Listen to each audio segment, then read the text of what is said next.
PlayStation while their network is down. Hey, I hear some caping from PlayStation. I hear some caping from PlayStation. I'm Too bad Astrobot can't say that. I hear caping from PlayStation today. I'm catching all the smoke. I don't care. Damn, they can't even play the Astrobot that they didn't even buy. That's crazy. Bro, nobody can play nothing unless they got hard copies of the game. That's the funniest part. I heard some of that shit wasn't working. Nah, for real? Oh my god. Unless niggas are just lying. Nah, look.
Mics is hot. Mic check, mic check.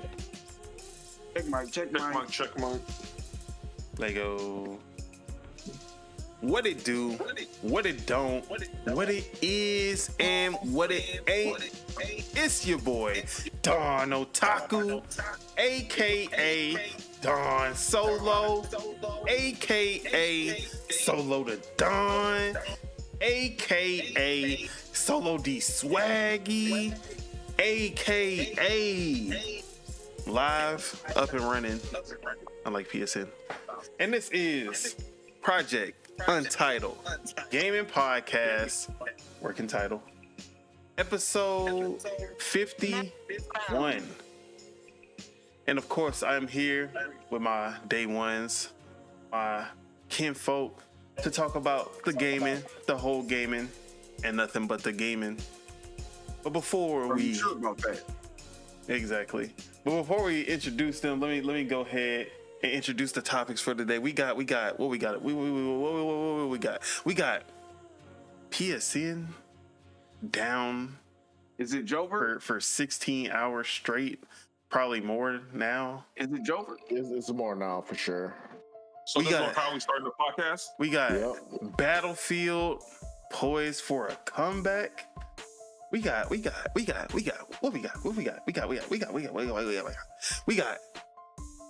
somehow E3 return type shit. What? And E3 more, of course. But before we get into those topics, let me introduce my kinfolk, my brothers from my mothers, my brother from my y'all know what I was trying to say. Eat a dick.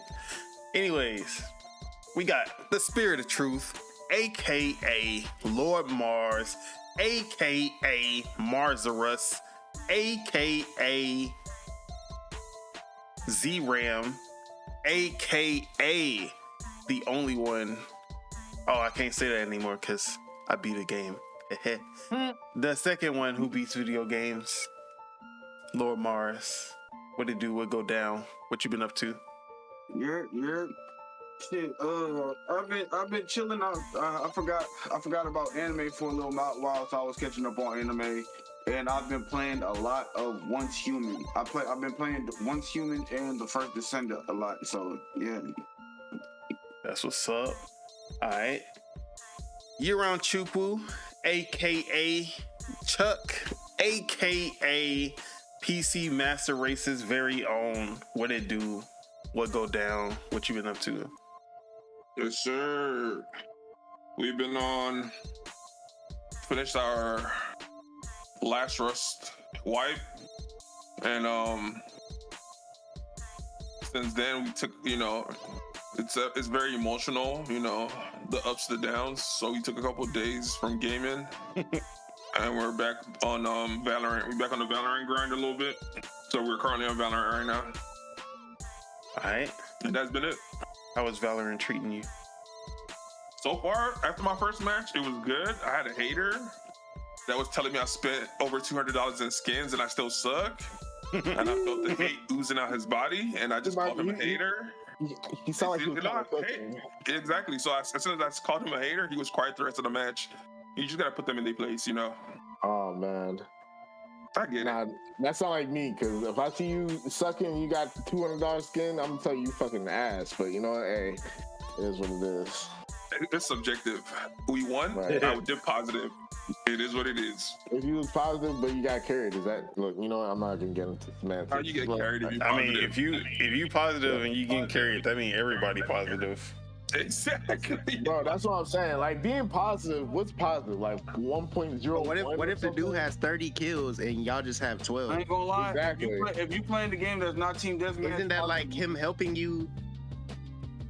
Like he's making the ecosystem easy. It just sounds like the other team sucks rather than y'all being good. So with or without him, we would have still won.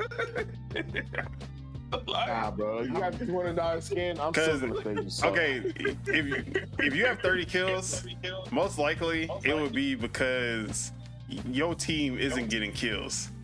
Yeah. You stealing everything. But if you got third skill, but everybody on your like team you is still going positive. at the end, he's one left versus no crumbs. he 1v4 every time at the end Yeah. and winning type shit. Yeah. But yeah, Yeah. that's how I see it at least. All right. So- Nah, man, you spent much money on them skins, my boy. Get that aim right next time. That's all I'm saying. How you getting kills up if you're positive? But it is what it is. Like I said, Hey, you saying positive? All the haters Look at the right there numbers. to the match. Positive could be 1.0001. That's technically positive, you know. But hey, positive as in I was right below whoever was the first top rank. oh, all right. All right. Gotta put a name on it. Let's move on. And then the rest of the team, and then someone on the team called him a Class A crash out. Crashing out for no reason. All right. Then we I'm got going to crash out. the disruptive Deadshot Hey. Teach, Hey, aka I'm not- Triple Up Teach, aka Double Down Teach, aka Living Single Teach, aka She can't hear the this. hater of 99% of all video games. What it do? What go down? What you been What up up? to? I've been what have I been doing? Okay, I've been playing Puzzle League because I've Really? been playing all sorts of games. Yeah, Puzzle League. You don't like Puzzle League, bro? Puzzle I League's mean, fun. I played Tetris Attack before Pokemon Puzzle League ever existed. It's the same Is the game. Pokemon Puzzle League? Wait, which you're just playing regular ass Puzzle League? I thought you were playing the Pokemon Puzzle League. There's a Pokemon puzzle? Oh, I gotta look Count your into that. days. I haven't looked into that. I had no idea. Oh my god, you might have cooked something right there, my boy. Shouts out to you. Shouts out to you. But yeah, I've been playing Puzzle League and I've been playing Smash Bros and other bullshit that I don't really care about. Respectfully. Hold on, we got Lord Metroid in the chat. Oh, shout out to him. What up, Lord? He said, What up, Lord? he said, sorry, Temu servers. I can't play Marvel Rivals, LOL. Damn. man. Yeah, that's tough. Oh, he said Sony, Damn. sorry. Sony Temu Team servers. servers. That's crazy. Yeah. I wouldn't take that if I was yeah. Sony. I ain't gonna lie. They said, bro, you see They the can't even send stuff right now. they're That's saying- evidence. Bro, they're They can't saying even that. send They're, stuff. Crazy. bro, they're saying that, bro, their servers is a potato, bro. We gonna That's talk about great. it. No, That's we about Running to the get shit to off of a it. potato. But yeah, anything else, Teach? Yeah, just Smash Bros and Puzzle League and Roblox and what else? That's about it. Nothing else. All right. As for myself, Don. Oh wait, no. Sorry, I almost skipped. Year-round Yeah, Spitter, you almost skipped. aka Spitter, aka the Raging Demon, aka Maximum Spidey. What it do? What go down? What you been up to? Wait, who? No, I'm playing. What's good? What I've been playing? What you been up to? What you been playing? What I've Anything? been up to? I've been chilling. I played Marvel Rivals like Monday, chilling.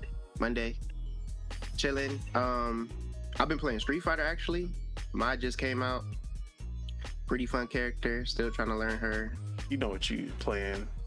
You know what you doing with her. Bro, the only time I look at that is when I'm watching other people play. You freak. Whoa. I already know you modded up. Bro, I've never gotten a mod. No, you're the Mr. Modder. What the? Hey, you Like know I what? already re-downloaded Street Fighter 6. You're sick. But yeah. Oh yeah, Ninja Gaiden Black. Still playing that Ninja Gaiden Black 2. How you liking it so far? Like planting. No. Bruh. They don't give me a Hey. chance. Dude, just Fight do somebody. the jump attack. The jump attack does all the work. Lil Zuno drop. See, the thing about Ninja Gaiden Black that 2 is you getting whooped in Ninja Gaiden Black 2, and it's the easy version, which is crazy when you think about it. I've been trying to do combos. in two, it got that secondary bar of health, that red bar that can heal you if you attack people back, or is that the third game? I never played the third one, so I don't know. What was that? Who just soundboarded? I was like, what was that? What did they say? I know who Who it did was. that? Of course, it's Who did Tej. that? That's the only person I know with It this. was not me. It was not me. I would never do such things. But yeah, we need that though. Keep the soundboard. We need that for. All right. But yeah, that's all you've been up to. Spitter. Oh yeah. All right. As for myself, Donald Taku. I've been chilling. It's been a good week. Kanye been tweeting crazy. Man, look. Finally got a chance to listen to "I Lay Down My Life" director's cut by JPEG Mafia. Fire. Late ass. And then I've been gaming a lot. So as you can see on the screen, it's time. We back. Replay of Xenoblade Chronicles. At least, well, I guess this is the first time I'm playing the definitive edition. But I've had definitive edition for at least a year or two. I never played it, but finally playing the first one. So yeah, still at the beginning, so not really much to say. I can already feel the combat changes from the original. It feels more in line with like 2 and 3, so I'm already liking that. Obviously, graphics improvement, art style improvement. I'm getting ready for Xenoblade X. So after if I beat this, I'll go straight to Xenoblade X. And then after X, I'm gonna replay 2 and 3 as well. So trying to do a whole Xenoblade run. It's about to be lit. Look, Lord Metroid says Xenoblade, a man with class. He already know. I can't But be yeah. a soundboard guy. I gotta actually add sounds because we ain't got no sounds. All we got is this. Yeah, we will hold the line. You won't. Oh, nigga, I've been holding the line since day one. What are you talking about? Wait, am I Nitro again? I forgot. I think I have a free Nitro. I can bring back the soundboard. Oh, wait, do you need a boost? Do I have to boost the server? I got a boost. Why we listening to Otaku Biden? It's Jover. Oh, That's crazy. Don Biden. That's crazy. Oh, No. nah, y'all doing a lot. Wait, what is this music? Why is that shit so loud? That's This shit is loud as hell. Hold This on. is loud as hell. Oh, I'll it's not even gonna make bro. a sound on my, or maybe it will. Oh, we gonna see. Let's see. Soundboard. Bring that. Open the soundboard.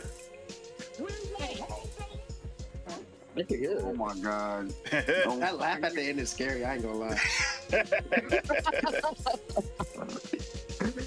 All right. Oh, what the hell, man? That's some evil shit. All right, here we go.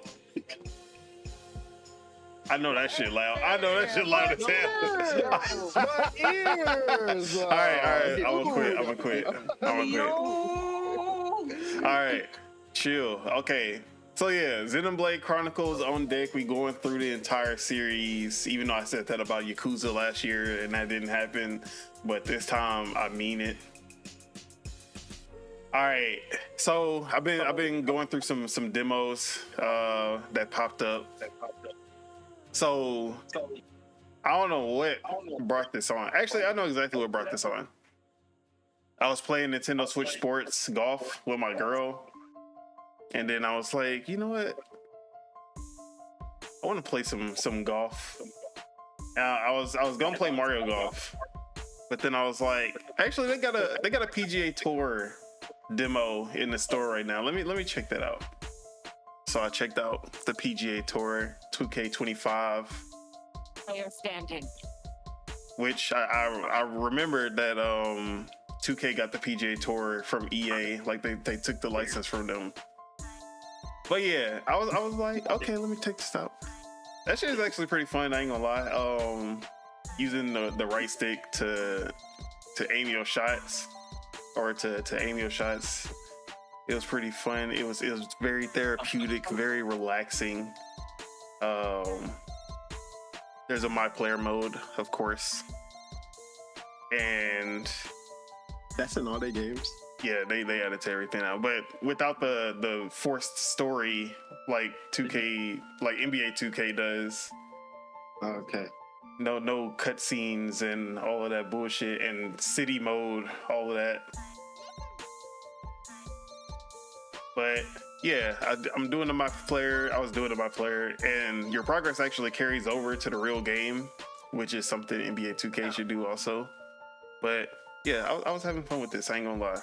I suck at putting. I was terrible at putting.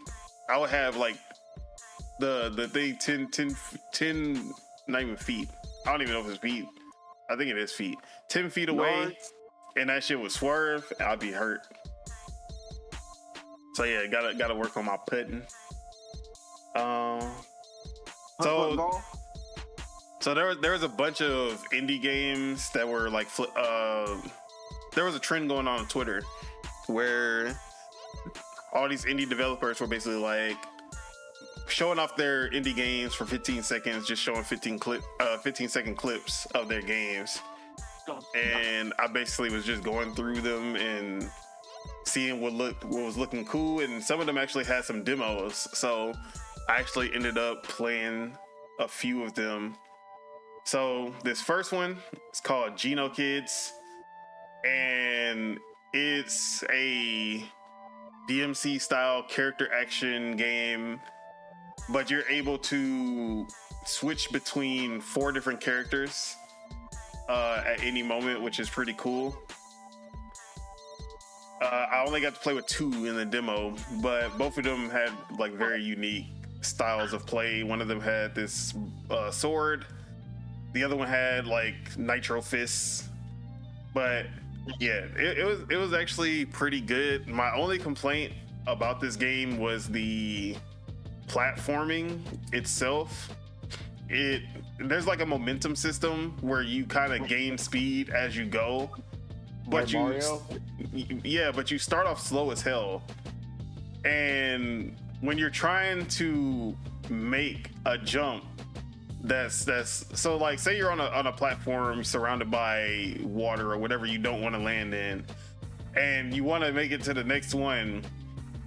If you just try to jump, you're not gonna make it. So you gotta run in circles until you build momentum and then jump to the other side. And I thought that was pretty.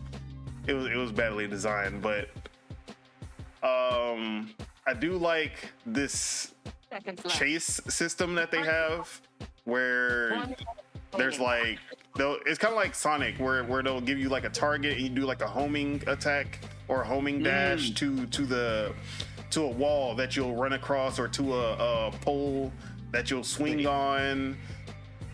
So I like that aspect of the platforming. It's just like the regular running and jumping didn't feel that good, and that momentum system was kind of working against it instead of with it. So yeah, other than that, the combat though, it feels really good. They have you have your strong attacks, your Y is like your launch attacks, and then they have you hold RT and you have X, Y, A, and B to do special attacks that kind of flow. So basically they're your combo finishers, or like your flow attacks to keep the combo going and to add style points. And yes, this is graded. What did he just say? You like whipping it, Don. What is he talking about? Don't hit the boom sound. Don't hit the boom sound. I'm not even there. I'm not there either. Wicked work. So I don't know what he's talking about. But yeah. That's crazy. So yeah, the flow attacks are cool. I like the combat. It has a very platinum feel to it, and you know I love my platinum. Got to fight the first boss, I'm guessing. which was actually pretty well designed. Difficult if you didn't really. Wait, what game did you say again? My bad. Geno Kids. Geno like Kids? like Geno from Gano Super Mario Kids? RPG. Geno And steaks. then Kids. Geno. Geno Kids. Philly cheesesteaks. Yes, That's like crazy. Papa Gino's. So yeah, this That's game crazy. is really fun. The action or the combat's really good. Platforming could use a little bit more work, but this is still in alpha or whatever, so it can still be worked on and polished. Oh, that's by the game time. you was talking about that you thought you was, but they showed you. Oh no, that was a different game. Oh, it wasn't that one. Yeah. Oh, okay. All right. So that was the first one I played. All right, second one. This one is called Blazing Sword. Subtitle I don't remember. Blazing Sword Death Sun. Hey, All right, this okay. game looked cool as hell when they were showing it off in a 15-second clip. I got to play it,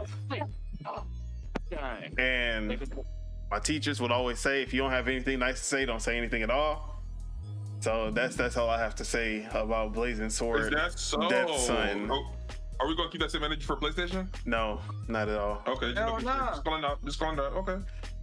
But this game has potential for sure. It does not. It has not reached that potential or anywhere close to that potential. It feels really bad to play, and there's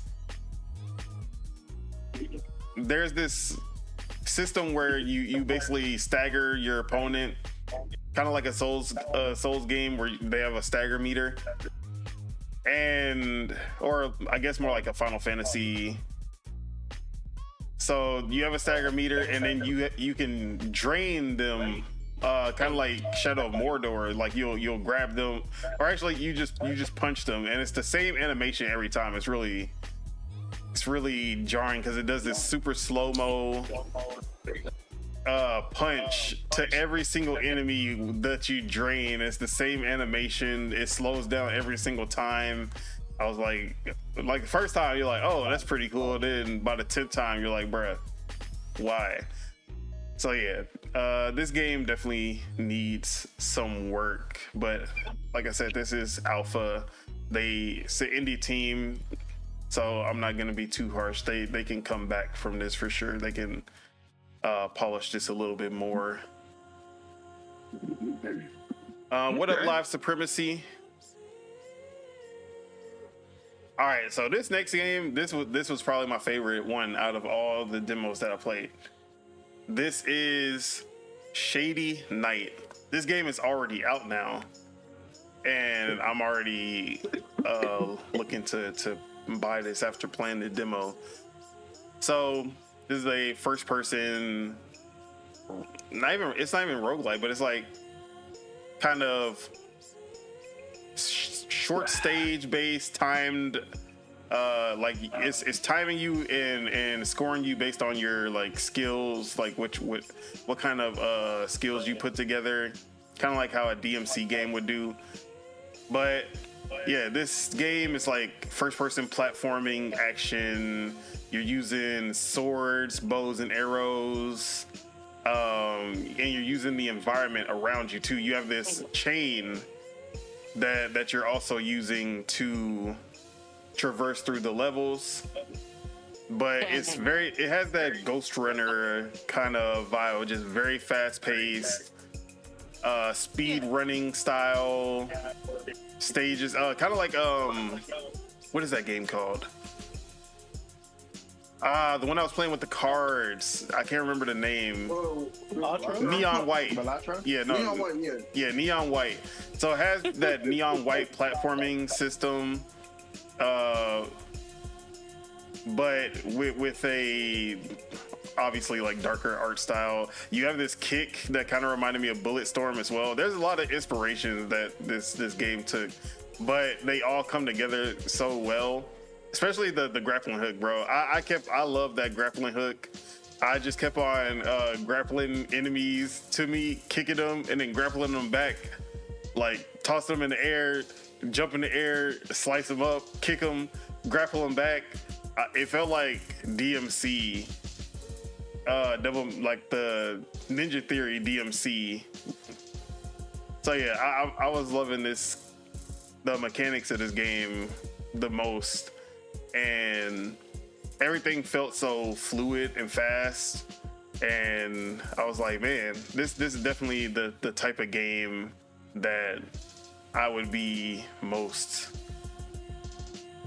out of all the demos that I played, this is definitely the one that I would be most willing to play. So yeah, Shady Night out now. I think it came out last year, but this is a great game. Definitely, just from the demo, I can tell. Like, and I didn't even like after finishing the demo, there was still more mechanics that I never even got to play because the clips that I saw had a bow and arrow. I never even got to try the bow and arrow. So there's still even more that I didn't actually get a chance to try. So I'll probably have the full game next week, and I'll be talking about it more then. Yeah. All right. Sounds fun. As far as some full games that I've been playing, Blade Chimera is finished and 100%ed. And this game, first game of the year that I've completed. And just like last year, where Prince of Persia was the first game that I completed, a Metroidvania, another Metroidvania as the first game that I completed. Did you start that game this year? Huh? This game? Yeah. Yeah. Did you? Oh, okay. Came out like January 20th or something like that. Okay. Yeah, man, this game is amazing, as I've said, and it got better as I progressed because I was complaining a little bit in the middle that it felt a little too easy, but then it really started to pick up difficulty-wise, and not only difficulty-wise, but also just the enemies that you were fighting, their attack patterns were starting to get better, the bosses got better, and most of all, the story got better to the point that I was surprised how good the story was. And some of y'all can attest because I was streaming this game and I was literally having like oh shit moments in the story where I just was not expecting that shit to go in the direction that it did, and it was actually a lot deeper than I expected of this game. So this is 100% one of, like, I highly recommend this game for anyone. What's that one game where you're the dead guy and then you're the cat and then all this other shit? You're the dead guy, then you're the cat. So what was that one game? When your soul leaves your body and you go to other shit? Oh, and you like play the game with all these different bodies, and you keep on gaining new. Count your days. Nobody saves the world. No, not that. No, game, that's bro. not it. No, never mind. You know what? Never mind. You go into the cat. Ghost Trick. He thinking of Mario. Yeah, what you call it? Ghost Trick. Yeah. Yeah, like it's like a plot twist like that. Yeah, kind of. Yeah, definitely. Yeah, I would put the plot twist around that. But yeah. Yeah, man, it was. Now, like I said, I guess I won't say this is a negative because I don't remember them ever calling it a Metroidvania, but it feels like a Metroidvania. It looks like a Metroidvania, but it does not play like a Metroidvania. All of your skills are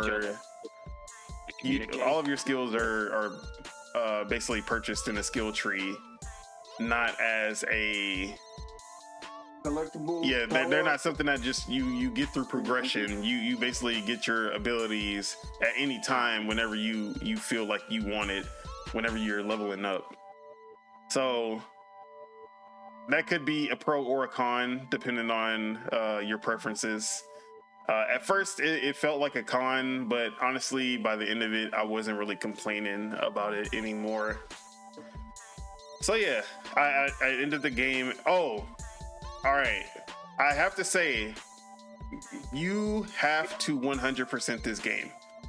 I will say that because you'll fight the final boss, but there's a secret boss at the end that really ties the story together, and then you get a much more satisfactory ending if you fight that secret boss. And as long as I don't have to do New Game Plus to get the true ending. Yeah, no, you don't.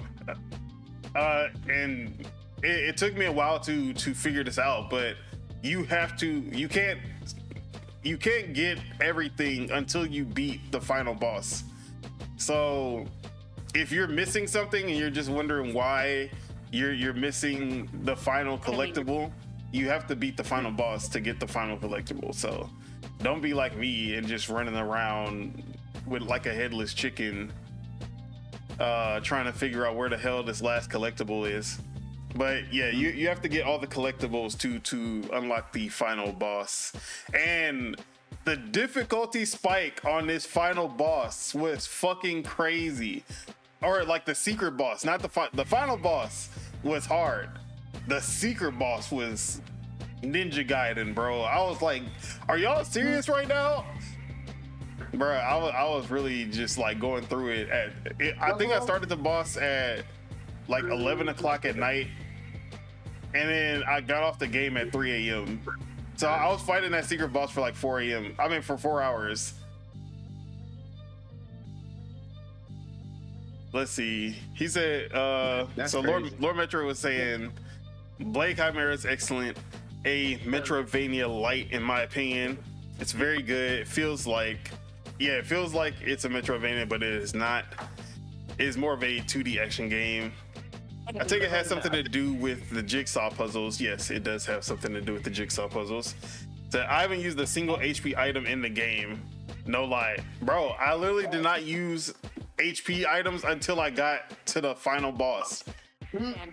Or till I got to the secret boss, because bro, they were one-shotted, or not one-shotted. It was 2 shots. If you get hit 2 times, you are dead. And I tried to switch my items to be defense heavy. They did not care. You're getting hit 2 times and you're dead. So like every time I get hit once, I had to use the HP item or it was over. So yeah, I definitely. Where this game on? It's on everything. On Steam? Yeah, Steam, Switch. What's it called again? Blade Chimera. Blade Chimera. So yeah, I wish all the bosses were around that level of difficulty. I wish it didn't spike so much. But then some of the bosses that I just felt so overpowered. But yeah, that would be my only. Oh, it's not on PlayStation and Xbox. I thought it was. Okay, Switch and Steam. All right. But yeah, Blade Chimera, finally through with that. I felt lost afterwards because I was like, man, now I don't know what I'm supposed to play after this. And Xenoblade is that the next one? Well, until Avowed came out. You gotta play first Berserker, buddy. Until Avowed comes out, of course. All right. But yeah, that's what I've been on. So we can go ahead and go to our first topic. Sounds pretty fun. PlayStation Network, baby. Hell yeah. Oh, yeah. We're here That's for crazy. it. You should have did a for it, move. baby.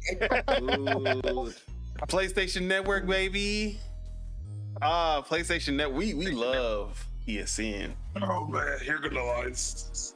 You know, PlayStation Network. It's most always been network. denied. Always Never let this reliable, undeniable. Point. You know what I mean? It always gets us through the best of times, the worst of times. You know, who could do it better? Who could do it better? Exactly. Man?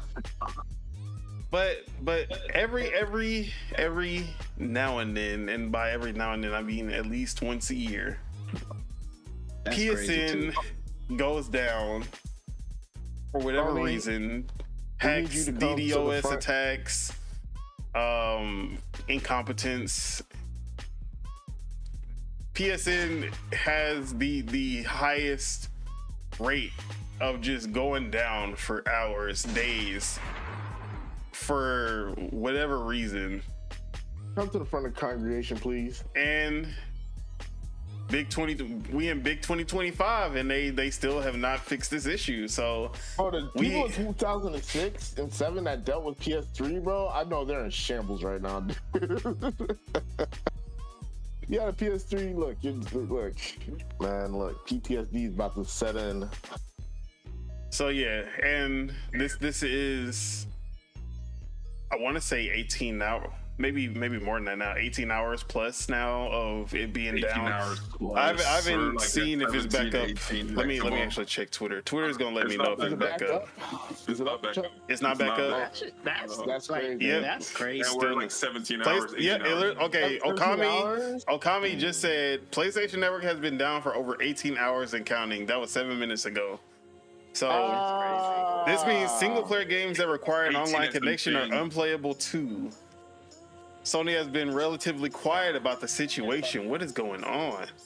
They're getting Sony hacked. said they're having an issue. Be They patient. testing. Be They testing patient. the waters again. Can we do this again? Because So- it's gonna happen again. All right. It's only gonna happen to them. So, Chuck, why? What do you think this is? Like, what do you think is causing the How do you issue, feel? and why is it always Sony? First off, we're dealing with tech. Everybody deals with Tech tech. issues. Everybody has And if you tech. deal with Technical tech, issues. that's what the whole IT department is for. If you Nintendo deal don't with have tech issues. Okay. So, like I was saying, everyone has tech issues, including Nintendo. 17 hours? Hey man, Unplayable? it's See, levels of issues. that's my only thing about it. It's like, okay, like yes. Yes, Xbox Sometimes definitely goes servers down, be yeah, but it Xbox be go down, hours, bro. But 2 hours. Yeah, 2-3 out. Like the most 17 productive. hours? Bro, like you pay. Yeah, this is global, you pay right? your- So obviously, you pay your it's a major It's issue. that they're- global? You paid your rent. It's global. It's a major issue that they're having. No way. The So whole they're world? yeah, man, the whole world. Hey, chill. Bro, see what they're doing. You paid your rent, but you're not able to. There's something going on. There's mold. You can't even for a whole day. You can't even get inside your apartment. That's crazy. Yeah, that's crazy, service- the bro. service is That's down for- crazy. The service is down for 18 hours, and everyone is acting like the world is over. Hey, And this is what I'm PlayStation players, it is. Bro, on the Exactly on a Friday. If it was the middle of the week, I could Yeah, like middle of the on a week. Friday. Friday going is on crazy. Saturday? no, I ain't gonna lie. It's a difference when you got maintenance, bro. When you got scheduled maintenance and unscheduled maintenance is crazy. Yeah, that's what Like you feel me, like bro. If you know it's gonna be down for a long time, you should beforehand let niggas know, hey, it's gonna be down on this People day. work it's gonna be hard down. on Friday to go Bro, home. people look. There was niggas do nothing. who worked 80 hours and was like, finally, I can play play my Marvel single Rivals. player game or I can play Marvel Call of Duty, Rivals. 'cause that's how Bro, they play. The I can fact play that Call of single player Duty. games is off the table too is crazy. But They was yeah, about to go and play Call then of come Duty, that's all. home to PSN down. Bro, you gonna cry in the car? I will cry in the car. If my Now I PlayStation usually I will. service- Okay, go ahead. Nah, go. Let me know. No, no, no. I was just We gonna know say what he's gonna I say. usually tell all these PSN or the them PS only fans to go outside and touch grass, and this would be a perfect opportunity. But I also feel bad for them in this situation as well. But go ahead. You already feel bad for them at this time. It's not I do really. because it's on a Friday. Like fellow gamers. You got on the a blood Friday. thing, But this is but my thing is, this is what happens when y'all be so high and mighty for y'all but they be doing y'all dirty like this. That's why I don't And they still understand defended them and saying, but No, Xbox that's- is dead, so it don't matter. Like that's why I don't understand it. Bro, it's just like iPhone, bro. When they saying the new iPhone got the AI, the new AI and all this other shit, but everybody else gotta wait and all this other stupid ass shit. Like, bro, and people was like, bro, what's the point if even having if we have to wait? No, like, the thing that gets me, some people want PlayStation to have a monopoly on gaming, bro. And look what they're doing, and they don't even have a monopoly in this Bro, shit, man. they shit in your face and just take it. It doesn't make sense. Oh, It's like See, why I y'all was do really that? about to play my PlayStation. Like I was, I was ready to play this Friday. I was like, man, I miss my PlayStation, and then I was ready to play it, and then they said, nah, PSN down. I was crazy. I was on Twitter so much and like they was right. I was thinking about getting a PlayStation 5 because Xbox. Exactly, Xbox is dead. Not, like You know. But then when I get on Friday, I'm like, dang. Imagine I had a PlayStation right now and I wanted to play Spider-Man 2. And then you just see all them dudes who said that they sold their Xbox. They were all on Xbox Live. How did that happen? I thought they didn't have an Xbox no more. That's crazy. That's crazy. But jokes aside, though, PlayStation Shit's sad. is the only one who has these network outages that go on for so long, and it's so consistent. Like it's literally almost every year we have something like this. Not always like 18 hours, This but bad, at least yeah. like 10, 8 hours. Like it's like, bro, what is going on with it? And this has been since PS3. They have had these. Bro, when the PS3 got where it got Okay, so we're going through track record their history. Whenever they go down, isn't it because someone attacked them? Yeah, why they got then how have they not fixed the issue with them getting attacked? That's been going on since PS3. Nah. It's not a one trick. And it's not always that, because the Gran Turismo when Gran Turismo 7 came out and like PSN went down for 24 hours straight, that like, and then they basically was given I think they gave away Horizon. And people were like, yay, Horizon again. That's funny. So a game came out and then they servers went down and it's one of their like And then, top, like, people what you call couldn't even games. That's play, funny. and they couldn't even play single player on Gran Turismo. bro, you can't play Is it a coincidence? Is it a coincidence funny. that PSN went down a couple of days after Forza Horizon 5 was, put on there? Forza Horizon 5 is not on there. It's coming in spring. It's already in there. So No, it's not. It's coming in already in spring. there. Are you talking about the wish list? The wish list is there for sure. You can wish list it. Theories and It's already in there. It's already in there. It is already in there. The game hasn't came out yet on PS5, bro. Yeah, but they already sent it over to them niggas. So They sent it over, and that's all right, You bro. worried about a game you can't play right now? Oh my god! I feel like What I'm up, on Ace? Twitter right now. I feel like I'm on Twitter. All right, wait. We gotta get Ace. We gotta get Ace's opinion because he's the one who plays the PS5 the Is there a most. soundboard or am I hearing? Yes, that's him with the soundboard. TJ. they got production for PlayStation. All right. As the person who plays PlayStation the most here, Ace, how do you feel about PlayStation Network being down for 18 hours? That's what I was just about to say. It's still crazy that they're still down. Did somebody hack them or what's going There's on? no confirmation, but they've been quiet about it. So, but usually they'll come out and say like, "Oh yeah, we've been hacked." They're handling it. They're taking care of it behind closed doors. I don't know. PlayStation Network get taken down more than it snows in Houston. Damn. And who got these massage noises going on? That was the SpongeBob. This is the type of shit the Nintendo boys be on. Hey man, look. Hey, them that work out, at least Nintendo I can boys play be some goddamn online. games. That's what we be Hey, on. I can play my They don't have games. to worry about that. They don't have to worry about that at all. Hey, Don't Apple cry TV about it. bottom is on. You know what? PlayStation Store. I can go buy a game. Hard copy Don't cry cartridges, about it. bro. Hard Wait, you said you can go to the PlayStation Store, so it's good. So you're happy that you could buy a game, You but you get a can't play it. cartridge. You can't Yeah, even play it.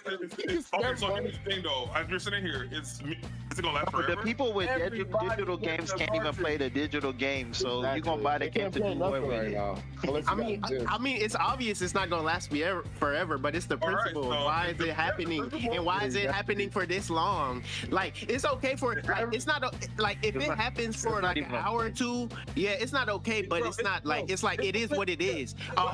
About to be a whole day, nah, that's different. Yeah, it's the principle. Why is it happening That's this long? Why is it happening only this long? Sony. No. Has anyone died as a result of this? See, this is the type. All right. Let's all not go at the same time. Let's not jump Chuck. Let's Jumping me. all right. Let's take it back. Shot said he gonna keep going till somebody stops. Bro, why is it going on for this long, right? And then the other That's what I'm thing saying. no, bro, come on, stop it.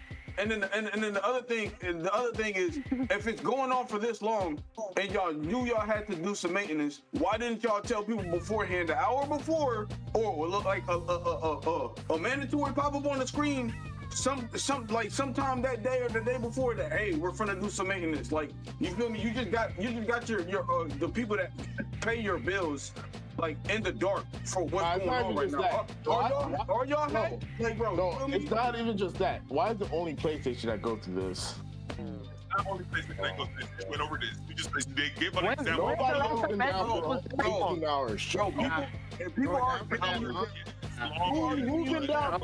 People are giving you their hard-earned. People are giving you their hard-earned money. Your business, your way of running your business. You should let people know what the fuck is going on with the servers and shit like that, so that they could be prepared. Like, you feel me? You just don't. Oh, the shit. Everybody's streaming. Everybody's on the game. Everybody's having a wonderful time. Then out the blue, everything shut down. Like People losing money right now. I ain't gonna lie. I ain't gonna lie. Losing money right now. Yeah, I don't know what happened. They have no information. Mass hysteria. Just imagine yesterday. Just imagine yesterday. You paid. Just imagine yesterday. You got a PlayStation. You got a PlayStation for the first time yesterday. It was your birthday. You got PSN, and guess what? You can't do shit. You got a big ass. You can return it and get your money back. You got a brick. You got All right. So we go in circles. Obviously, we're not gonna change his mind. Crazy. It is what it is. Whose mind about what? Like, it happens, you know? I'm not saying it's the best of situation for a PlayStation. No, it happens. But- It only happens to PlayStation. Okay. A plane just ran into a helicopter. It happens to PlayStation the This most. nigga gonna bring up airplanes right now when we're talking about video games? Oh Yes, my it's all technology. It happens. No, stop. Yeah. I got nothing to do Hey, with Randy. Yeah. Please. Comparing apples to Let me the shot talked earlier. Let me just say. Yeah, all right. Let Chuck talk. Exactly, bro. Let Chuck talk. No. Hey, Stop. Okay, let Chuck talk. Apples and oranges, No. bro. We just let you talk. Come on, don't do this, please. Let him do it, bro. It is what it is, man. Everybody Talk, preach Chuck. shit on You're practice. waiting. Look, talk. Yeah. Talk. Now Hey, you a chance to go talk. down. Yeah, okay. Airplanes. What about airplanes? So we can say stupid. What about it? Bro, y'all gotta. All right, after Chuck talks, we off this topic. You don't want to talk. Randy, I got something to say. Hey, please, please chill. Let me say something. Chill. All right, Okay, we let got Ace it. talk then. I feel like they don't need to, because PlayStation might not even know what's going on. They should just make a general statement. I don't know if they tweeted it out already, but like, it'd be like, oh, so and so's going on. Give us 48 hours or something. Yeah, bro. Yeah, that's what I feel like they should do. That's what I feel like they should do. Look at this man trying to mock me, bro. Like, Let's move on, are you bro. fine, bro? Like, bro, grow up. All right. So, like we said, we don't know what the issue is. Sony has been quiet since I think after it was down for a couple hours. They said something, and they've been silent since. And we don't have a time frame for when it's going to be back up. But it is definitely a problem that needs to be addressed in the future for PlayStation. Oh, can I say one But thing? it's not my problem. Can I say one thing? Shout out to you know I'm about to shout out to Nintendo. You feel me? Would never let me down. I could play my games all I want. Hey, look, shout out to them and Xbox and shout out Game Pass and PC. All right, there you go. All right, so let me go ahead and read these chats from Lord Metroid. He says, "Be patient, simpletons. LOL. This is not as prevalent as it is with Xbox or Nintendo. I love my PS5 Pro, but they need to be called out. Temu service with Family Dollar IT department. Never shield for PlayStation, Xbox, or Nintendo. Call them out. Period. Nintendo is the most stable, to be honest." Which is hilarious because they got the worst online, but somehow they go down the least.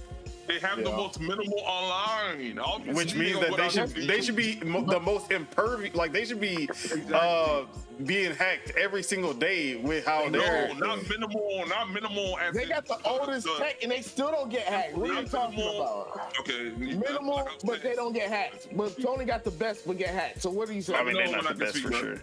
Or speak. Yeah, please. y'all keep interrupting, but go ahead. Okay, speak, Chuck. So, like I was saying, they have the most minimal service, online service. So obviously, there's nothing to defend. It's not something that you got to do too much work.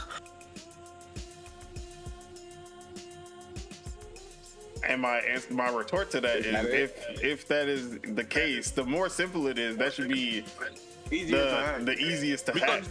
But you're looking at it as simple as you can have a simple service, but your service being simple has nothing to do with your security. The more integral your service is, that gives it more opening for you to get situated with. If your shit is simple and straightforward, if you got a square, how they gonna improve your square?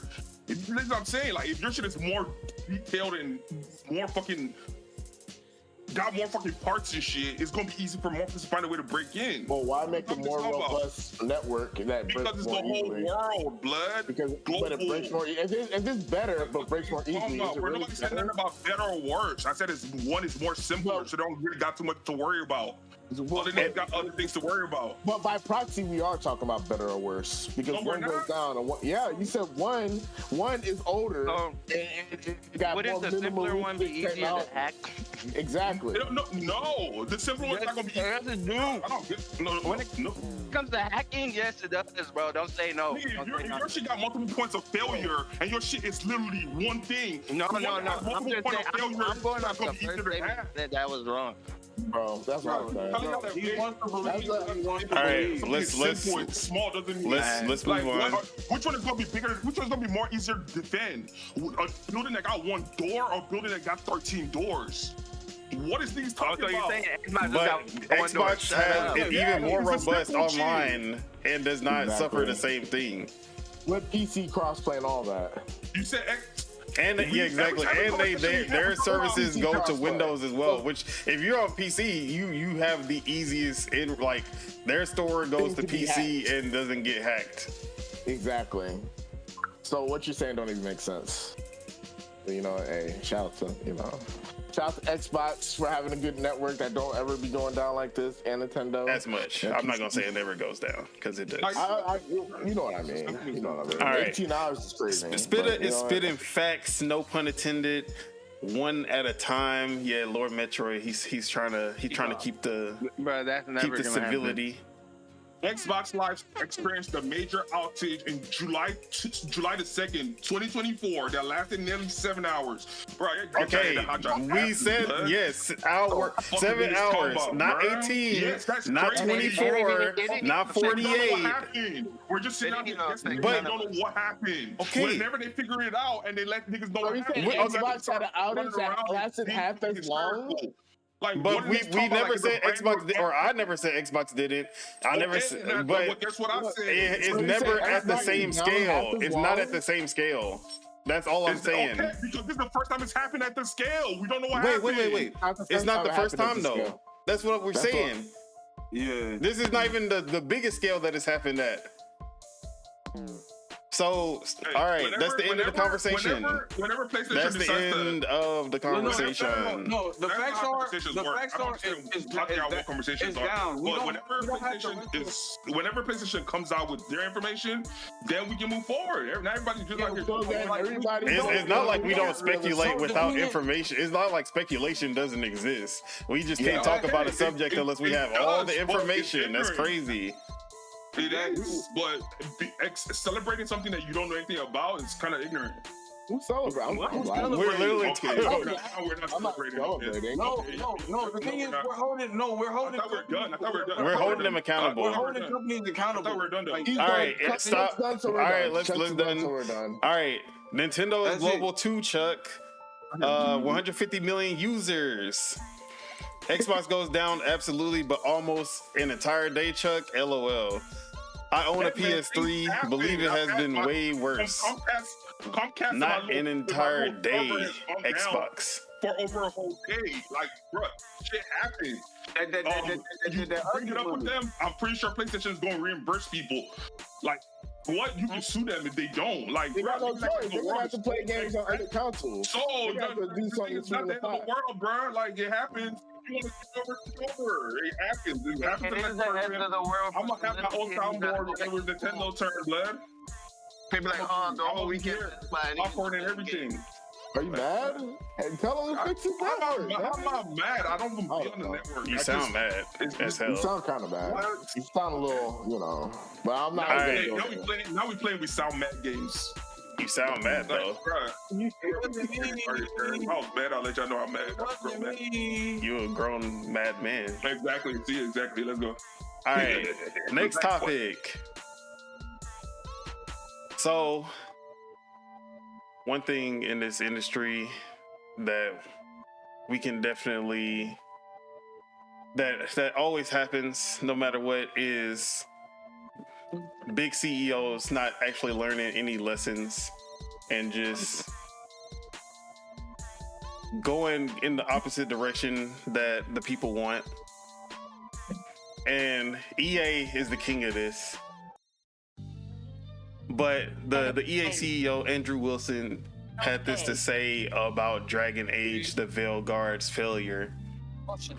Dragon Age the Veilguard might have sold better if it was live service, suggests EA CEO. Quote, to break out beyond the core audience, games need to directly connect to the evolving demand of players who increasingly seek shared world features and deeper engagement alongside high quality narratives. So we talked about Dragon Age the Veilguard. I love the game on a gameplay standpoint, but this is a series that has literally been praised because of its writing and its storytelling. Never because the gameplay. The gameplay didn't become... I never thought the gameplay was really good. I don't think a lot of people thought the gameplay was good. It was serviceable to service the story, the writing. But it wasn't until Veilguard where they actually made the gameplay good, which for me, as someone who's not the biggest fan of Dragon Age, that was a good thing. But the writing took a huge hit because of, or I won't say because of the gameplay. It took a huge hit regardless of the gameplay. And to say that the issue with the game, the reason that it didn't sell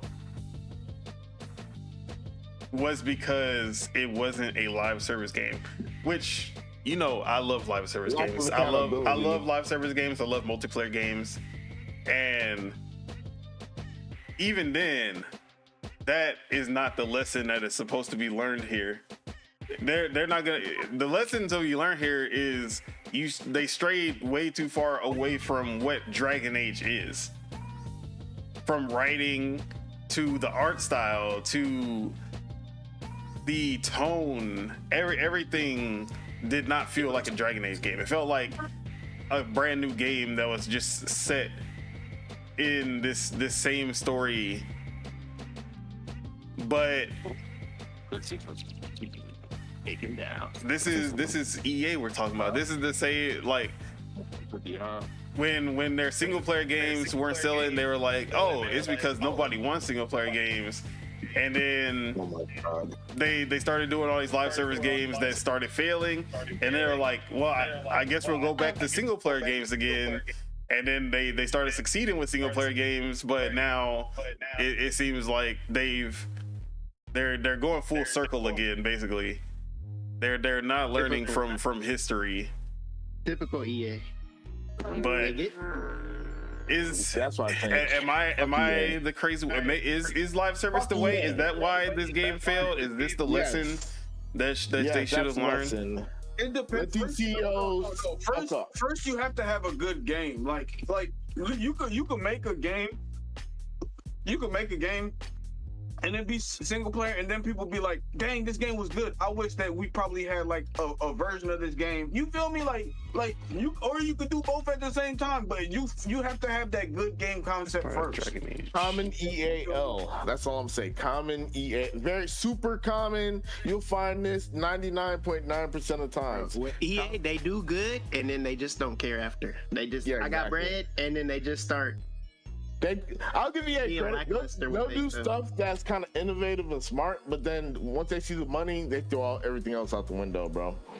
So you just try to redo shit. I'll always say EA's EA Originals brand with the like It Takes Two and Lost in Random and Knockout City. All those games that come out of the EA Original banner are usually really good, and I love that EA did that. But then EA as a whole, they just make some terrible mistakes. You know the meme that the person riding a bike and they throw the stick in the front wheel and then they be crying like someone else threw the stick in the front. That's how I feel EA is half the time. Like they'll be coasting along pretty well, and then they'll do something that'll fuck up all their momentum. Yeah, they always have a era where everyone's like, oh, EA is actually doing some good shit. We might be back on the EA train, and then they say something or do something to ruin the goodwill. Exactly. But and they do it every time. But I don't know if we talked about it here, but with the failure of Dragon Age to reach expectations, Dragon Age, the franchise, is now on ice. BioWare had some layoffs, and the team has been reduced. And Mass Effect is basically like the next Mass Effect is basically the make or break for BioWare.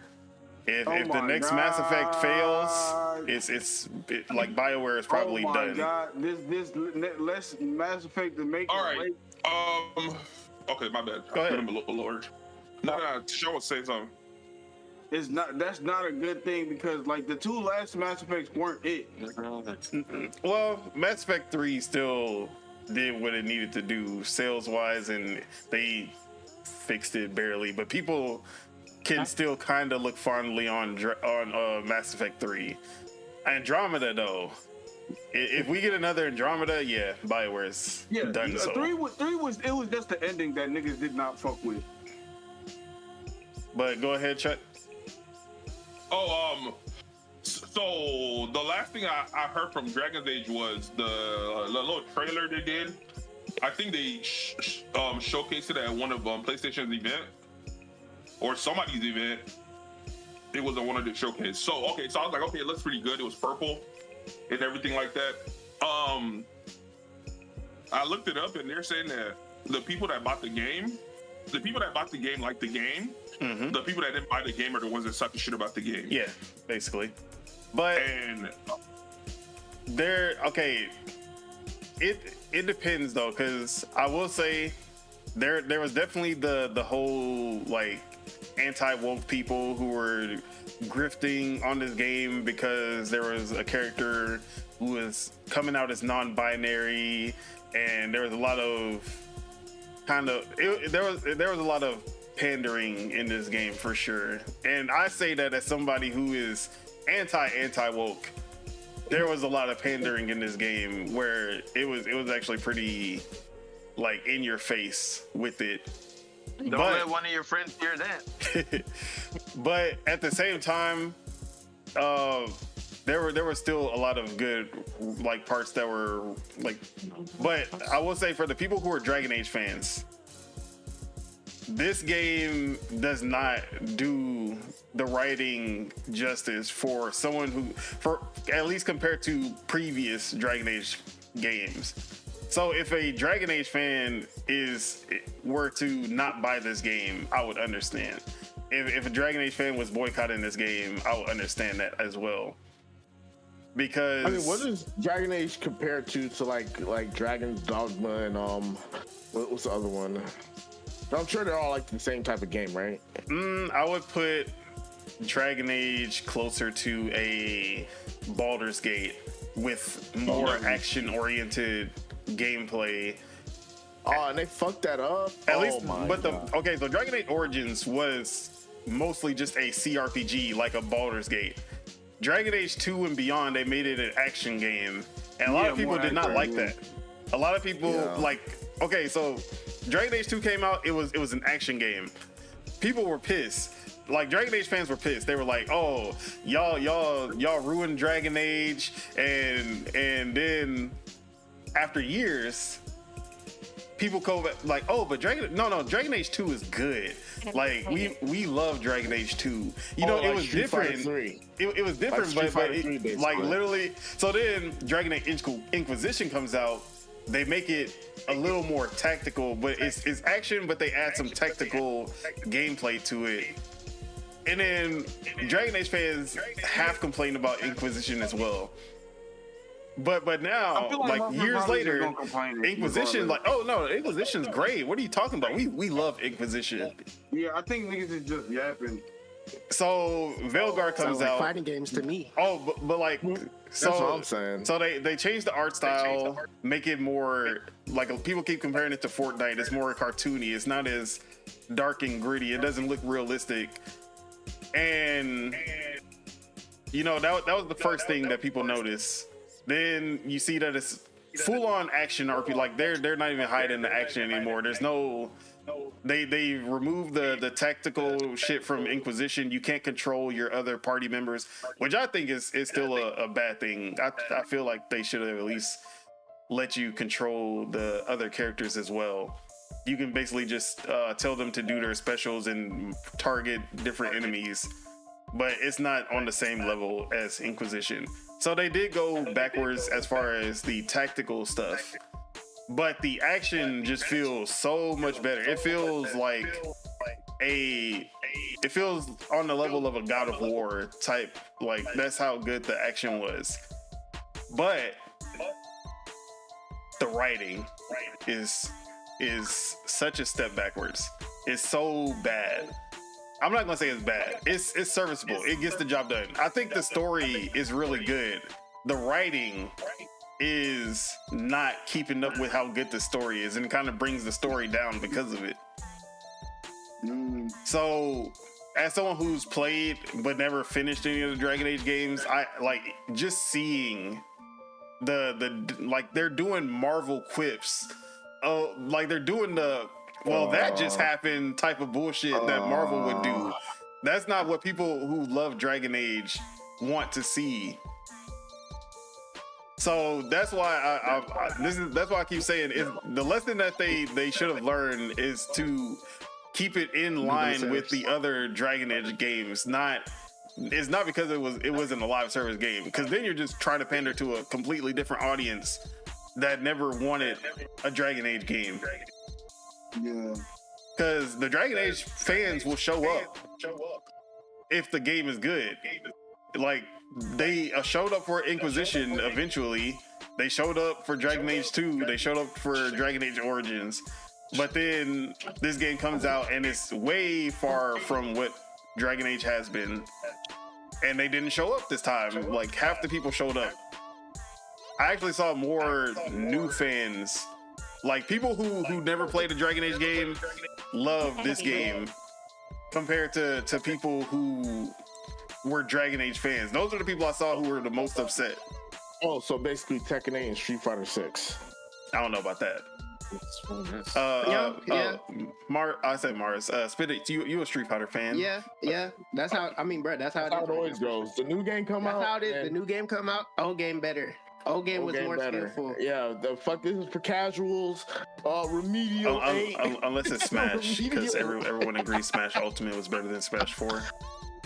But in my opinion, it's like, That's okay, regardless, if you're good, you should be good, regardless. Yeah. That's how I say it. Like, yes, I would say Street Fighter 6 is a little bit easier. No, I wouldn't say really say that. It is like, yeah, it's more a little bit. It's more funner than Street Fighter 5 to me, but it is a little bit simple. It's more simplified. It's more simple. Boy said fun. But you still gotta be good though. That's the thing. And it's just more what you call to your brain. That's why people. It's more. I don't know how to say it. I just think it's funny when low tier guy he's like, fuck this game. I'm calling. Yeah, all the new fighting games, like the old heads don't like it because they're pretty much trying to get people into fighting games. Yeah, they're for casual. I mean, I don't blame them. I mean, okay, I don't blame them either. For fighting games, you have to open up. Fighting game community is just not big enough. Exactly. You have to open it up for new players. That's the only way you're gonna survive as a fighting game. RPGs, RPGs is one of the biggest genres out there. So if you pander to the RPG audience like a Baldur's Gate, like an Avowed, Okay, but that's not fair because you already know that. Oh, I see what you're saying, but that's how you roll games. And not even that, like EA for sure, they went a different route, and everything you say, yeah, a real Dragon Age player for sure is gonna look at it and spit on the ground. But EA, like, yeah, we trying to bring more people into. You can make things casual without like making it brain dead at the same time. Yeah, that's the only thing, because like the gameplay doesn't change the writing. I just felt like they lost talent. They lost talent at BioWare for in the writing department. There's multiple things that could go wrong with the writing. You can either write the characters bad, like the actual story bad, or like the lore behind the world bad. Like, you feel me? Like, there's different aspects of what the writing done fucked up, what the writers done fucked up with. Like what did they fuck up with? It was because like I said, the story is good. Like the actual narrative and like all of that is interesting, and I was invested. It's the dialogue. That's what it like. The dialogue between the characters get over casualized at the end of the day. Not even only that, but like the dialogue between the characters, and also like how the characters were portrayed. Like these new characters. And also, you can't be evil in this game. That's the other thing. You can't be mean. You can't be evil. Like when the girl is coming out as non-binary, you have to be supportive of her. You can't be evil at all. And that is something that Dragon Age games you were able to be a complete dick. You can be evil. You could like. Okay, so if it's like that, then I can understand. Yeah, most RPGs let you do evil shit. Like, you feel me? Like that's the best part of like the whole purpose of being an RPG. Bro, like everyone always talks about the renegade, the renegade side of Mass Effect. Being a renegade in Mass Effect, you are a complete piece of shit. One thing about Mass Effect is I do not take no disrespect. If that RT button pop up in the middle of a conversation, I'm pushing it every time. So like coming from that, and then just be this like it like the whole tone is just off about this game. There's no dark and gritty. Everyone is happy-go-lucky. Everyone but then at the end, that's a problem. See, okay, for this franchise, yes, that's the thing. Okay, imagine God of War, bloody, gritty. You tearing enemies in half. You doing he's, and then like the next game comes out, and then Island Adventure, and then it's rainbows and sunshine everywhere. Kratos don't even like he's happy all the time. Kratos doesn't cuss. He's having fun. It's like what happened? That's literally what happened with the new. Everyone is complaining. That's part of the complaint with the new Gears of War. Not Gears of War, my bad, God of War. He's a See, dad. but it's He's still, showing it's not that morals. far. Yeah, it's not that far though. It's not that far. Like, they're But I was they're complaining. trying to Yes, create- I was they're complaining. trying to create So school okay, shooters. let's do it with Gears of War then. No, let's do it with Gears of War. I got one. Wait, Okay, can I go say ahead. an example? Yeah, go ahead. My perfect example is going from Def Jam Fight for New York to Def Jam Icon. Hey, bro. Yeah, bro. Exactly. That's a good You one. strayed too far from the original formula, bro. This is not the Krabby Patty we asked for, bro. Yeah. This is the Okay, Chum so Burger. This is the, you're trying to say that a Chum Burger is the Krabby Patty is not working.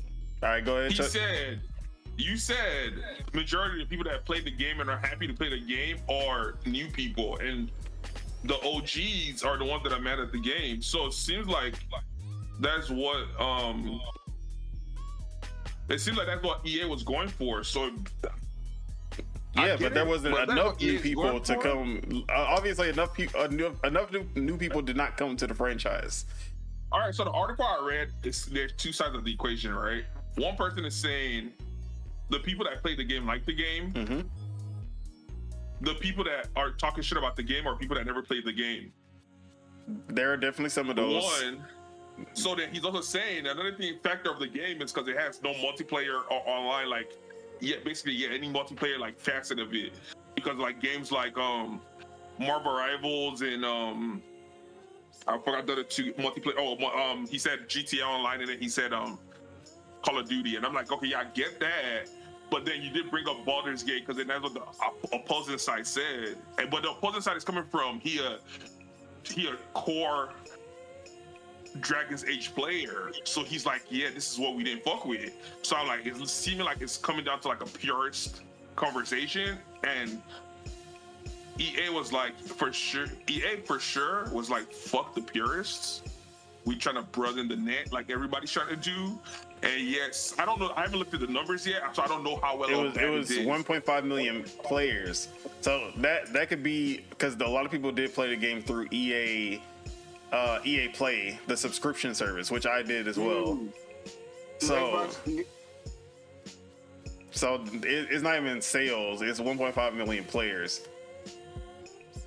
From Game Pass? Not Game Pass, but like they're Don't you get EA Play? yeah, you get the Pass? base EA Play, but you don't get day one games in Game Pass. It's like 6 months later. So Dragon Age will be in Game Pass soon. In a couple of months, we'll probably be seeing Dragon Age: The Veilguard get added. But if you want to play it day one, you have to get EA Play Plus, I think it's called, like their big subscription service. See, my thing is, I played Inquisition. I don't think I played any of the other Dragon Ages. I don't know. I'm not sure. But me, I'm a RPG, bro. I love RPGs in general. Like, you feel me? Like, if people are saying, like, if critics are saying they don't fuck with the characters, like the character dialogue is fucked and all this other shit, and they kind of sound like the Guardians of the Galaxy, it's probably gonna put me off too. But like, I love RPGs, so I'll probably still play it just because it's an RPG. Like, you feel me? Like, bro, Yeah. like, And hey, bro. the reviews weren't bad. There was definitely some like very low reviews that you could tell were hardcore Dragon Age players, and then there were a lot of high reviews because the gameplay was so good that, like, that's how I felt about it. For me, Yeah, the gameplay was so good, good. it made up for any of the writing issues that I had. Bro, exactly. It doesn't matter. But a lot of, like, that's the thing. We're in a day and age where people will put up with bad gameplay if the story and narrative is good enough. That's crazy. That's crazy as hell. I'm the other way around. See, that's me, I'm but not putting- I bro, don't I'm feel not like I'm the putting up with majority the in bad- that situation. Yeah, That's, I'm not guys, putting up with bad gameplay at all. Hey guys, guess what? Guess what I'm gonna say? Fuck EA. That's it. Fuck them. But gonna have to a better company. yeah, like, I understand trying to broaden your horizons, and it seems that, but like live service, I don't think a live service Dragon Age would have made any difference. I feel like they would have put more money into this game and made still less. made about the same or less if they did do that. But you could tell that they were making a live service game with this game before, because the combat feels like something that would be in a multiplayer game. and the way that you target enemies, everything about this felt like they were trying to do something multiplayer, and then they take a lot of elements from Anthem, which was a multiplayer game. So they have the setup, and I forget what it's called, but basically it's like one player is supposed to charge and attack, or like they hit an enemy with something that would like be the charger, and then the other player who's a different class is supposed to do the attack that detonates that to do extra damage. And you do it with your party members here, but it was the same thing they did with Anthem, except you didn't have party members, you had other players. So I felt like they were trying to add that element from Anthem into this multiplayer Dragon Age, but then halfway through they were like, no, we see these live service games are not doing well, we should try to stay single player. So I think Andrew Wilson's like, if we would have kept making a live service game, you know, it would have did better. I feel like that's what he meant by saying that. Yeah.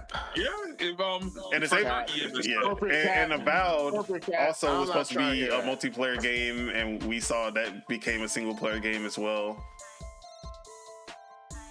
Now, like I said, I wouldn't be opposed to a multiplayer Dragon Age. I wouldn't be opposed if Avowed was a multiplayer game, because I love multiplayer games. I love co-op games. Now, but at the same time, I still don't feel like this game in particular failed because it wasn't a multiplayer game. I feel like there was more to it than that isn't the lesson that he should have learned from this, is basically what I'm saying. I could agree with that. What kind of one is that? All right, anyone else want to chime in before we move on to the next one? Fuck yeah. Yeah. I mean, it's like, bro, it's like the Fallout shit. You feel me? Like, bro, like, you feel me? See, the funny thing with Fallout, everyone was like, why do we need a multiplayer Fallout? We don't want this. We just want another single player Fallout. And then years later, Fallout 76 is one of the biggest multiplayer games now. Even though everyone hated it at launch, everyone said it was dead. Everyone was like, yeah, this game sucks. But now, in big 2024, 2025, the movie rejuvenated the game. The show definitely added, but it was already popping before the show, but it definitely got an even bigger boost after the show. So maybe we get a Dragon Age show that revitalizes the franchise, and then EA's like, you know what, we'll make another one. whenever Dragon Age makes it to Game Pass, I might try it out. Same, since y'all said it was man. God of War. I guess. It's worth it Because to I me. only care about gameplay. Yeah. I don't really care about the story, so. All right. So let's go to the next topic. Xbox just came off of an amazing developer direct, but they are not done because they have announced another showcase. Where's the soundboard? Wait, let me get to the soundboard. Hold on. Hey, give me 30 seconds. Hold I'm on. not waiting 30 seconds for That guy was doing something he wasn't supposed to be watching. There we go. We hit the shout outs to that. I got hit it 2 times. There we go. That ugly money. So, hey, man, look. 2 for 2, and we eating. Idea Xbox is their indie. They basically help indies get their games on Xbox and fund, or I won't say fully fund. They do some funding. They do some funding as well, but they usually just help and give feedback and basically they help indie developers get out their games and get them onto Xbox.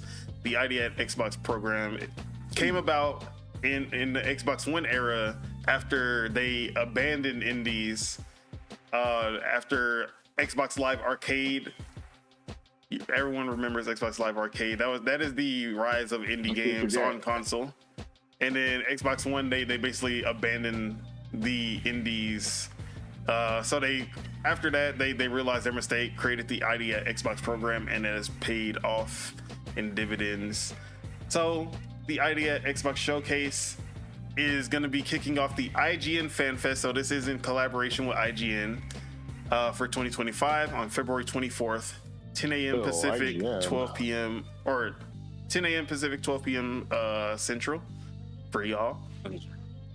And they go on to say, get ready to see trailers, gameplay, and reveals from indie studios including Raw Fury, Team 17, Akapura, 11-Bit, and many others. Highlights include the next big collaboration for Balatro and much, much more. So yeah, that's crazy. Indie Showcase. I'm probably gonna stream this. It won't be mandatory if you don't want to, but I'll probably be streaming. We're pulling up, bitch. But yeah, I better see Towerborn. What time is it gonna be? I mean, I don't think Towerborn is gonna be here. I'm just gonna say because there's no Xbox publishing on here.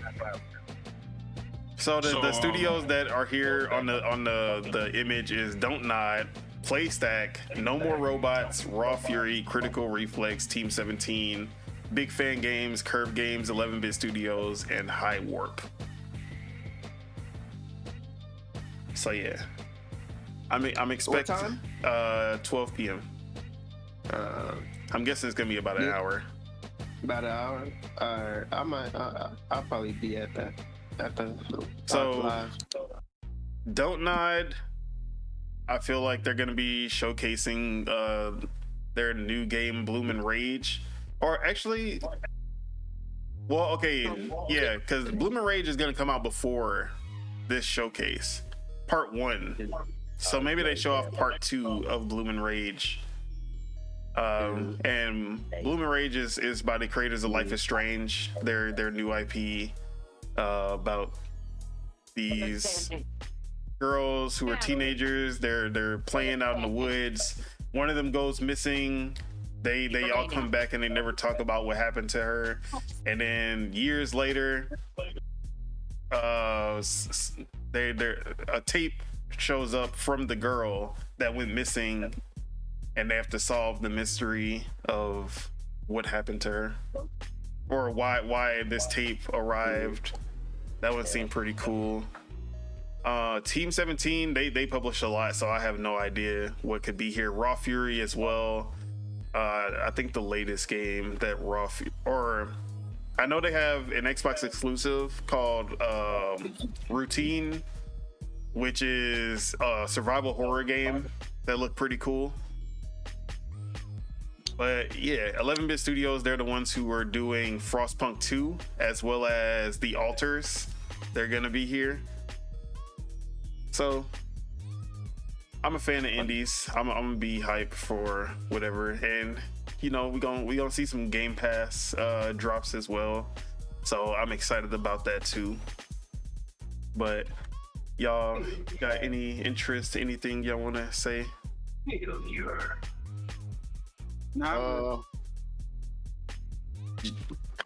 gotta see it. I gotta wait and see. We can't stand y'all. I gotta wait and see. We gotta wait and see. The indie games. I was gonna say they're probably gonna touch. I would like to see them touch Indiana Jones on the PlayStation, but hell, we don't want to see that. You're not gonna see that. We're not gonna see that. They can do it in a tweet like they did all them other games. All right. There's nothing to say. We can move on. All right. Kingdom Come Deliverance 2 is looking pretty successful for the company. In the first day, they were able to sell 1 million units. They keep breaking their player count record on Steam. I believe the last time they broke the record, it was at 188,000 concurrent players. It was at 159 the day before, and then 133,000 the first day. So it just keeps going up with each day. And the reviews are also hitting pretty highly at 89 on Metacritic, OpenCritic. So yeah, this game seems to be doing crazy. I watched one very good streamer that banned people for saying they like the game. That's crazy. Oh yeah. Oh wait, and talking about the best part about this is that the anti-woke crowd is molding right now. They are hurt because they were so upset that they added the option of gay romance in this game, and the addition of a Muslim man who's in this game when the first game was pure white, just pure snow. And wait, are we talking about Kingdom Deliverance? Yes, Kingdom Come Deliverance. I don't have a feeling. So they felt betrayed that their franchise was going woke, and they were like, yeah, this game's gonna flop, we're boycotting it. And this is what happens when we boycott games. When we boycott games, they don't sell nothing. They flop like Veilguard did, and other games that they always point to Veilguard. So yeah, and look at what we have here. The game is a success, regardless of their boycott. So, shout out to Warhorse Studio, shout out to Deep Silver, an actual win for Embracer Group. We don't get that every day, but yeah, it's we celebrating the success of this game. You said a dub for Sweet Baby Inc. Yeah, man. Whoa. Sweet, that Sweet Baby stench. I guess it ain't stink enough because people were still buying it. It's crazy. Yeah. Can't wait to see Avowed do equally as successful in next week. Even though Lord Metroid say it's not, we got to bet on that as well. Yeah, we're just gambling addicts up in here, huh? Yeah, a little bit. Oh, parlay, exactly. We got parlays going crazy. I got like 4 parlays going. The main person that's gambling in here doesn't like when we make predictions. Like, that's crazy. Shout out gambling. Perfect. But how are you feeling about the success of Kingdom Come Deliverance? Anyone have any interest in picking the game up? I'm not getting that lunch, but I gotta beat the first one. I bought the first one. I gotta beat that whole. I'm not getting it. Even though a streamer said you're a sissy if you play it. Hey, you can call me what you want. I know exactly what you're talking about. We're not gonna say his name. So wait, who showed out big for Kingdom the game? PC players or console players? Not PlayStation players. Probably both. I mean, there was definitely a lot of players on Steam because that's the only one we can see because PlayStation and Xbox don't show their concurrent players. But I would say that this is a PC-centric franchise. But I think it did well. Like, the first game did well on everything. It did well on Xbox and PlayStation as well. It just took a while. And, like, the best part of this game, or the best part of number 2 doing so well, is that the first one was reviewed poorly, or I shouldn't say poorly. It reviewed in like average. It was like 70 something, and the sales were not really big at launch. It wasn't until word of mouth that the franchise started to grow, and like people started to pick up the game while it was on sale, and then people were like, hold up, this game is actually really good. What were these reviewers smoking? Eurogamer has some kind of grudge against this game because they refused to review this game at the launch of the first game. They refused to review it. And they were saying, I can't remember what they said. I think they said either something about the racism or the religion or something like that. But they had an issue with it. They wouldn't review the game. And then they gave this game they gave the lowest score out of any other critic for this game, the second one. Who did? Eurogamer. All right, so here's my question, right? If you have a game depicting you and your ancestors in a negative light, and is out here, retelling history, and I feel like their review is the most warranted. That's all I got to say. I mean, it's shout out Eurogamer because Sebagos had this on his fantasy critic, And without that review, it would have been like 90 plus, and he would have got extra points. So shout out Eurogamer for bringing that score down. We needed that. We wanted that. It was perfect. But it's still fuck Eurogamer at the end of the day because they be on their bullshit. Fuck Eurogamer. The game is about them. We helped him on his parlay. That's why. But it's still fuck Eurogamer for everything else that they be on. They sound like a biased publication. You know, you gotta keep your biases aside. You know how remember Hogwarts Legacy and how people were reviewing it bad because of J.K. Rowling. What happened to non-biased journalism? What happened to? They reviewed it good. That's what I'm saying. So for Hogwarts Legacy, that publication reviewed it good. Eurogamer, I have no idea. But I'm saying that there were publications that reviewed it bad because of J.K. Rowling being anti-trans. And then like the developers had nothing to do with J.K. Rowling. Like J.K. Rowling had nothing to do with the project. But it is what it is when it comes to that. All right, so is there anything y'all want to add to this Kingdom Come Deliverance 2? Chuck? I hated the game from the start. I wished, negativity and downfall porn it. That's not you and Tales of Kazira, but here we go again. So this speaks more into the debauchery that is society and how low we've sunken. And hey man, have fun with filth, I guess. So when you gonna be streaming? All I gotta say, when you gonna be streaming this? We eating.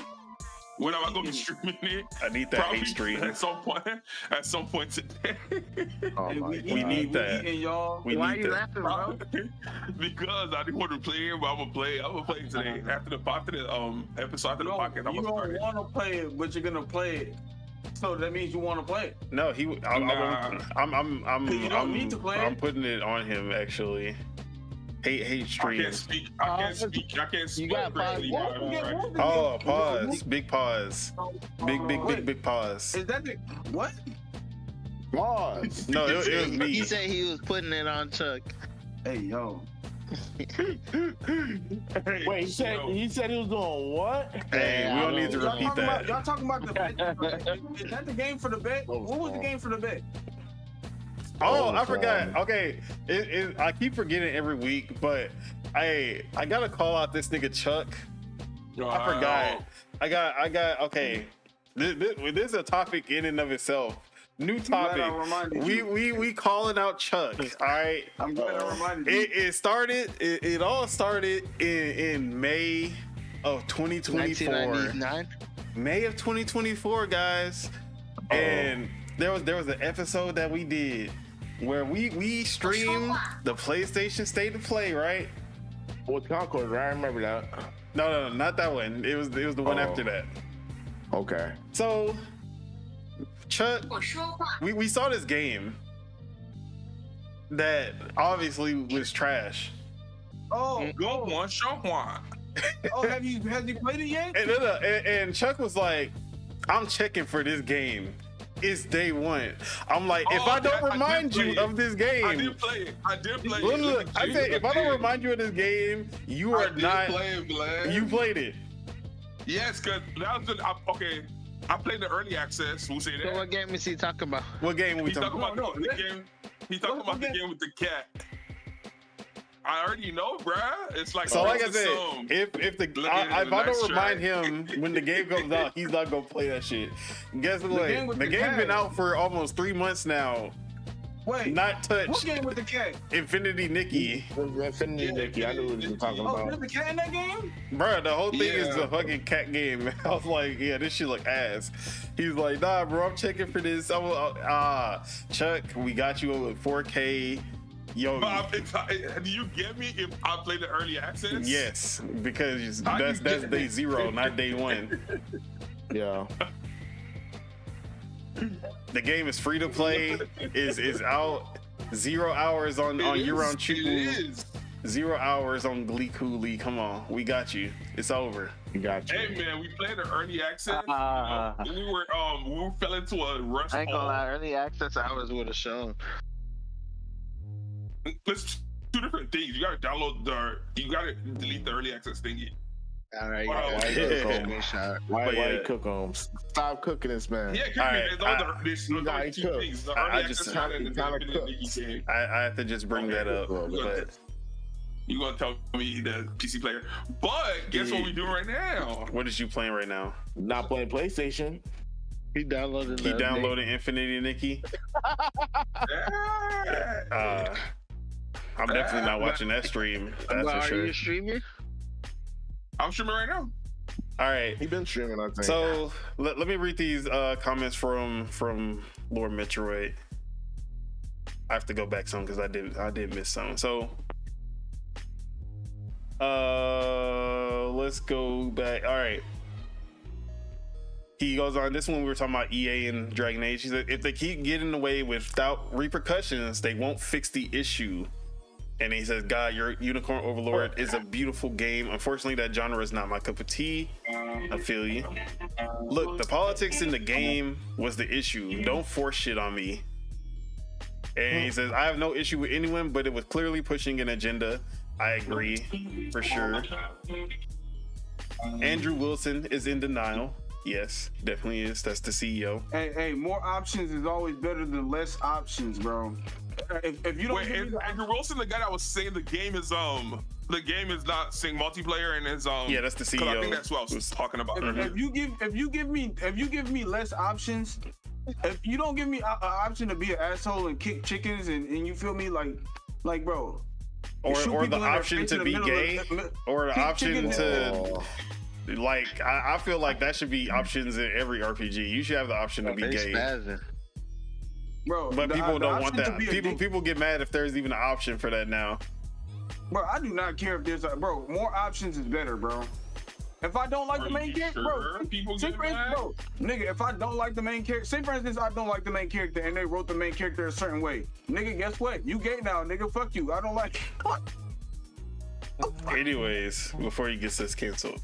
Wilson is the typical executive, doesn't play video games, probably plays polo and golf. BioWare has been dead for quite some time. I won't say that. Well, never mind. Andromeda came out a while ago.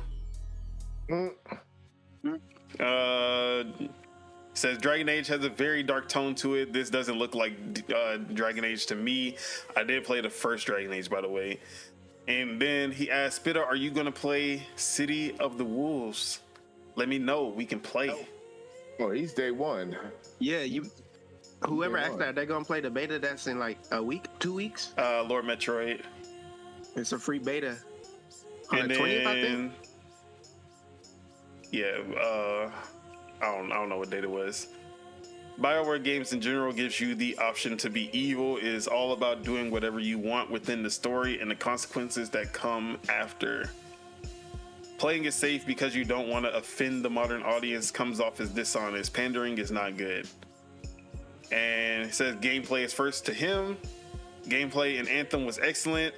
The content was simply not there. That's exactly what happened with Anthem. I think whoever said pandering is not good when everybody panders. And then right now, pandering is disgusting, Chuck, and everybody seems to overt pandering. That's not what was said. Look, pandering is good if you know how to hide it and do it. Like, it's not even about hiding it; it's about doing it well. You can just pander and just be like preaching. People don't want to be preached to. There's levels, bro. There's levels to everything, bro. I'm gonna throw somebody under the bus. Pander me, please, panda. The woke dealer with his vegan shit. That's preaching. Versus, I'm sorry, I wish he was here, but so he could say his side. But that's preaching. There's a difference. You coming from? I feel like you're only gonna say that because you're on the opposing side of his stance. I mean, his stance is the right stance. But like being preached to like every day, every time directly is like, okay, bro, we get it. Like there's a point where you hit the okay, bro, we get it. Like okay, so if he's right. and he's preaching to you out of No, there's no right or wrong. We just get it. Nobody likes being preached to, Chuck. That's what he's saying. No one like regardless if he's right or some wrong. people like getting preached to. Some Wait, people who in here like getting preached to? That's what we talking about. preach to me. I like getting preached to. All right, yeah. I don't want to go too far into the topic, but like, All you gonna say is I get you, but this nigga funny, Preach to dog. This me. nigga all Everything It's not leave that at all. like with your argument is dumb good. No, I ain't gonna lie. Sorry, Kanye's preaching right now. I'm like, preach to me. I'm happy with it. And he's preaching wrong, and he's still a dumbass. But we're not gonna get into Kanye. See what I'm saying? This See is what I'm saying? like, he's see, only preaching to you if you're even looking at it, if he was though. right, all these tweets that he doing, even if I agree with everything he was saying, after the 100 tweets that he did in these 24 hours, by the 25th tweet, I would have been like, all right, bro, we get it. Like, Yeah, shut the chill, fuck up. like, shut up. Like, he's doing a All lot. right, so okay, sis. But see, that's okay. You, everyone has the freedom to unsubscribe. He's not forcing it on you. So that's what I'm saying. You can decide to unsubscribe and be quiet about it. Bro, But we don't care. The thing is, Kanye put exactly. But okay, Kanye but puts that's the his 2 same. cents Okay, in. just like you can Everyone else puts their unsubscribe, 2 cents in. you can not buy Dragon Age because of it. That's how people like. That's literally how it is. People didn't buy it because of it. But So from what the other guy's saying, the people that did buy it are having a good time. The people that did buy the game are having a good time. The people that sat out the game are the ones complaining. So it's like that right there is already insanity. Because I'm pretty sure.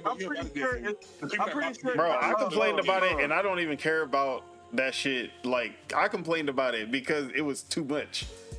I don't care that much. Like, I care more about gameplay, but it was still getting in the way of my experience. So yes, there can be a time like you can still enjoy the game and still have a problem with that one thing. Not factor shit, but Ain't no but. it carries more credence if you actually played the game, and that's why I'm playing Kingdom Deliverance, because I could shit talk from the outside, but my shit talk will have more meaning when I play the game and I actually shit talking. That's understandable. That's understandable. Yeah, I always say like the people, because I always defend Suicide Squad. Bro, my thing is, a lot of people did not play that game. Bro, it's okay to shit talk a game you didn't play, because guess what? I shit talk Concord and I ain't played that bitch. I played it, and I understood. So guess what? Hey. But I do say you have more credence to your words if you've actually played the games, and that's why when I say Astrobot is ass, I can say it because I can back it up. No, I'm just playing. All right, let's move on though. What's wrong with this guy? I can back it up.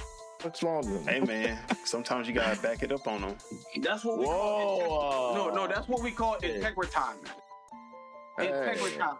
That boy Randy got the integriton. All right. Bloodborne fans can never catch a break. Damn. I know what Because he's about to say. Sony has sent a DMCA notice to the creator of the Bloodborne 60 FPS PC version that was basically being worked on for a while and has gotten to a very stable port, or I guess not really a port, but a stable version that you can play on PC, and a lot of people were playing through it, and it was actually pretty good on PC, 60 FPS. And so Sony has basically DMCA'd that so that they are no longer able to provide that version of the game, and they have to take down everything. So they waited till they got to the end to do that, man. That's so fucked. And then they also sent out a DMCA to the creators of the Bloodborne D-Make, which was a PS1, like basically it was Bloodborne, but they put PS1 graphics on it, which was also a pretty cool thing, game that you could play on PC. So both of those are donezo. And Wait, so oh man, go ahead. So like people just basically like illegally did the thing, or was it like a 5M type thing? It was definitely illegal. They're using assets.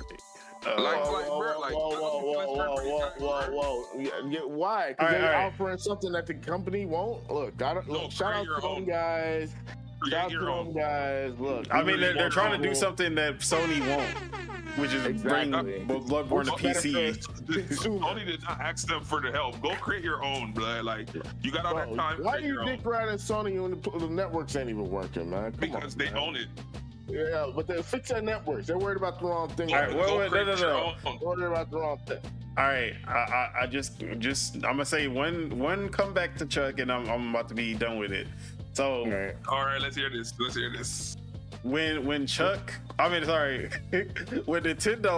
was sending cease and desist to niggas for putting for emulators and the Yuzu and Ryujinx. He was all against companies.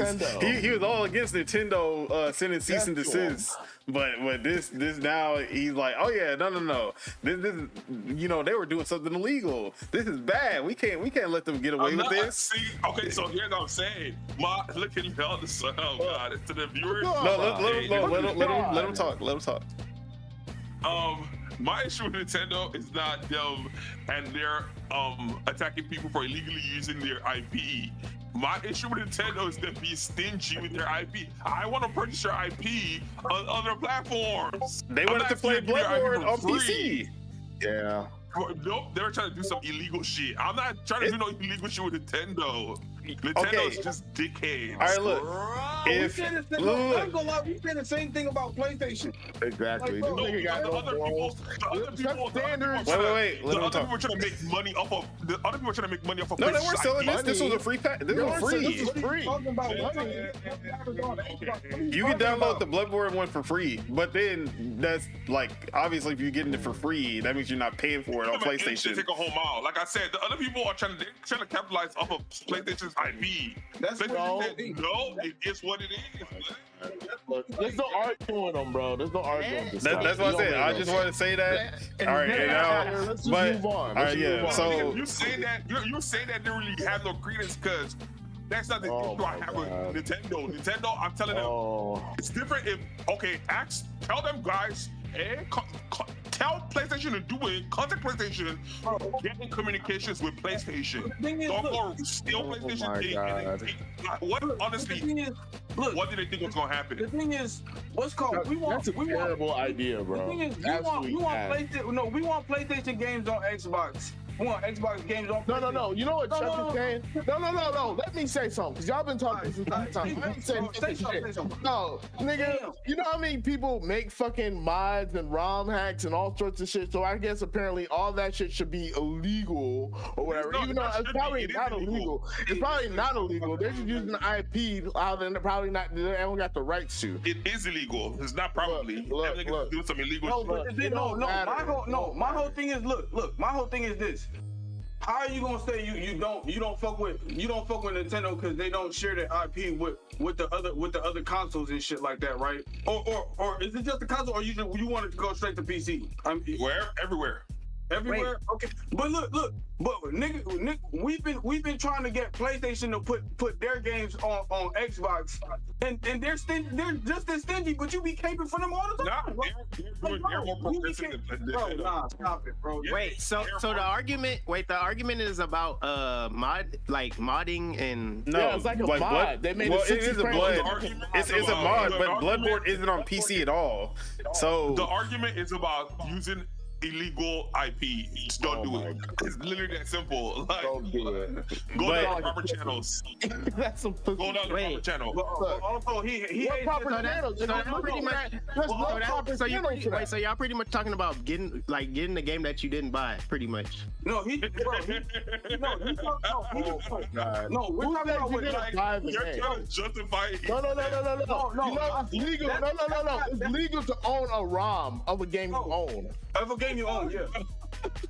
But he said y'all never bought. He literally he said Well, yeah, because you can't buy legality- Bloodborne on PC. So All right, so guess what? But it's legal to have a ROM, though. Having a ROM is not an illegal thing to have. yeah, okay. If you have the ROM, well, I don't know if it's going through an emulator. I think it was like they made it native, which is if you make it native on PC, you already like that's already illegal. You can't make a native port of a game. It has to be running through an emulator of like a PS4 emulator.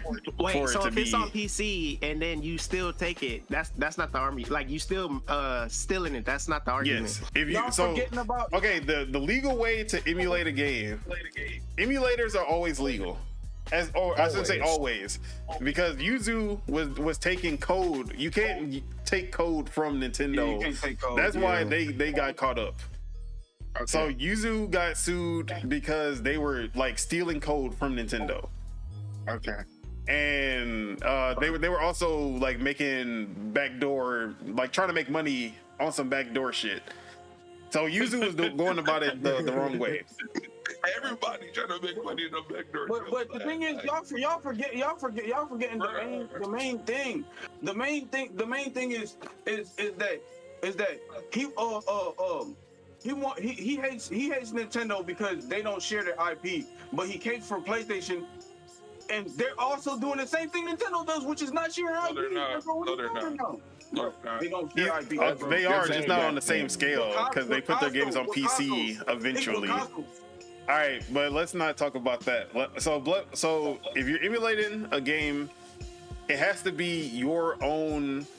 Like you have to extract the ROM from your disc or cartridge, and then play it on the emulator on your PC. You have to own that unique ID of that ROM. So it has to be coming from your unique ID of that cartridge or disc. The original Yes. version. Yeah. But what people do online is they get a ROM with that unique ID, and they copy that ROM with the unique ID for millions to download, thousands, however amount of people are downloading that ROM. That's the illegal part because you're getting a copy of the ROM. Somebody else's. That's somebody else's disc or cartridge, and then that's also how people get caught up. For what you described, them niggas broke twice the law. They first ported it and then they distributed it. So, fuck it twice. Sony did what they were supposed to do. But since when do we want people to do, like, when do we want companies to do what they're supposed to do? We want them to let them get away with doing illegal things as long as it benefits us. Lord Mestre All right, so said, remember, All I'm gonna say is before I'm gonna just end that on my thing. All I'm gonna say is love your own creation. I'm gonna just say Spider-Man 2. That's all I'm gonna say. But okay, Product of love your own all right. creation. So If you're you fucking up, you have to hear the people, like the Bloodborne fans. They are going through it. They only can play Bloodborne at 30 FPS. On PS4 and PS5, they haven't patched it. They haven't updated it. They're like, okay, at least give us a remaster. They are just. It's been, what is it? It's about to be 12 years. No remaster in sight. No remake in sight. No patch in sight. No PC port in sight. From Software. Or no. It was Yoshida who just left PlayStation. He said, yeah, they should be doing something with that game, but when he left, there was nothing was happening with Bloodborne. So now we really know there's nothing in sight. From Software isn't doing anything with Bloodborne because we see all the games that they have going on. Sony isn't doing anything with Bloodborne.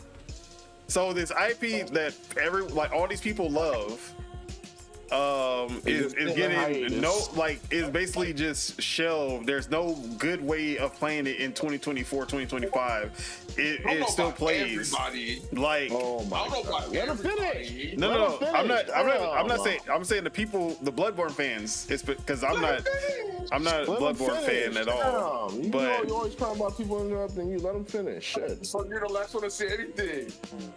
So yeah, the Bloodborne fans want something from Bloodborne, and this was like, oh, we can finally have a definitive way to play Bloodborne 60 FPS and now it's getting taken down. Okay, so the same people that play Bloodborne are the same people playing Elden Ring, right? I wouldn't say that because Bloodborne sold like 2 million and Elden Ring sold like 30. So that's my point. So the people that play Bloodborne are most likely in the group of people that play Elden Ring. So they got Elden Ring, they got Elden Ring DLC. Bloodborne isn't Elden Ring. Elden Ring isn't Bloodborne. I know, I get you. I'm just saying, in the meantime, y'all have something to do. But they want Bloodborne. Problem. It's called, my point, entitlement.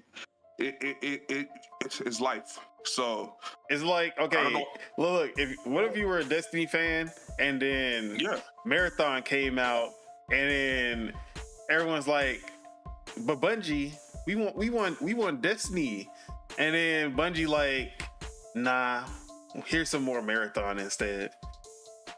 Okay, and I'll be like, okay. This is what I'm saying. Literally, as I'm sitting here listening to you and the gripe, I'm like, bro, this is the same similar issue that I had with Nintendo. How long have we been playing Mario Kart? I'm like, bro, I'm playing with people in Japan and France. But Mario Kart got updated. They got new deals. They added 48 new tracks. No. You're not listening to what I'm saying. Okay, go ahead. Sorry. You can have all the shiny things. What I want to do is I can't say konnichiwa. Why I can't say why you don't have you talking about voice chat? Yeah, so it's certain things that I'm like, okay, yeah, these guys don't provide that service. I can sit around and cry and fucking twiddle my tongue. I moved on and found what fits what I'm looking for.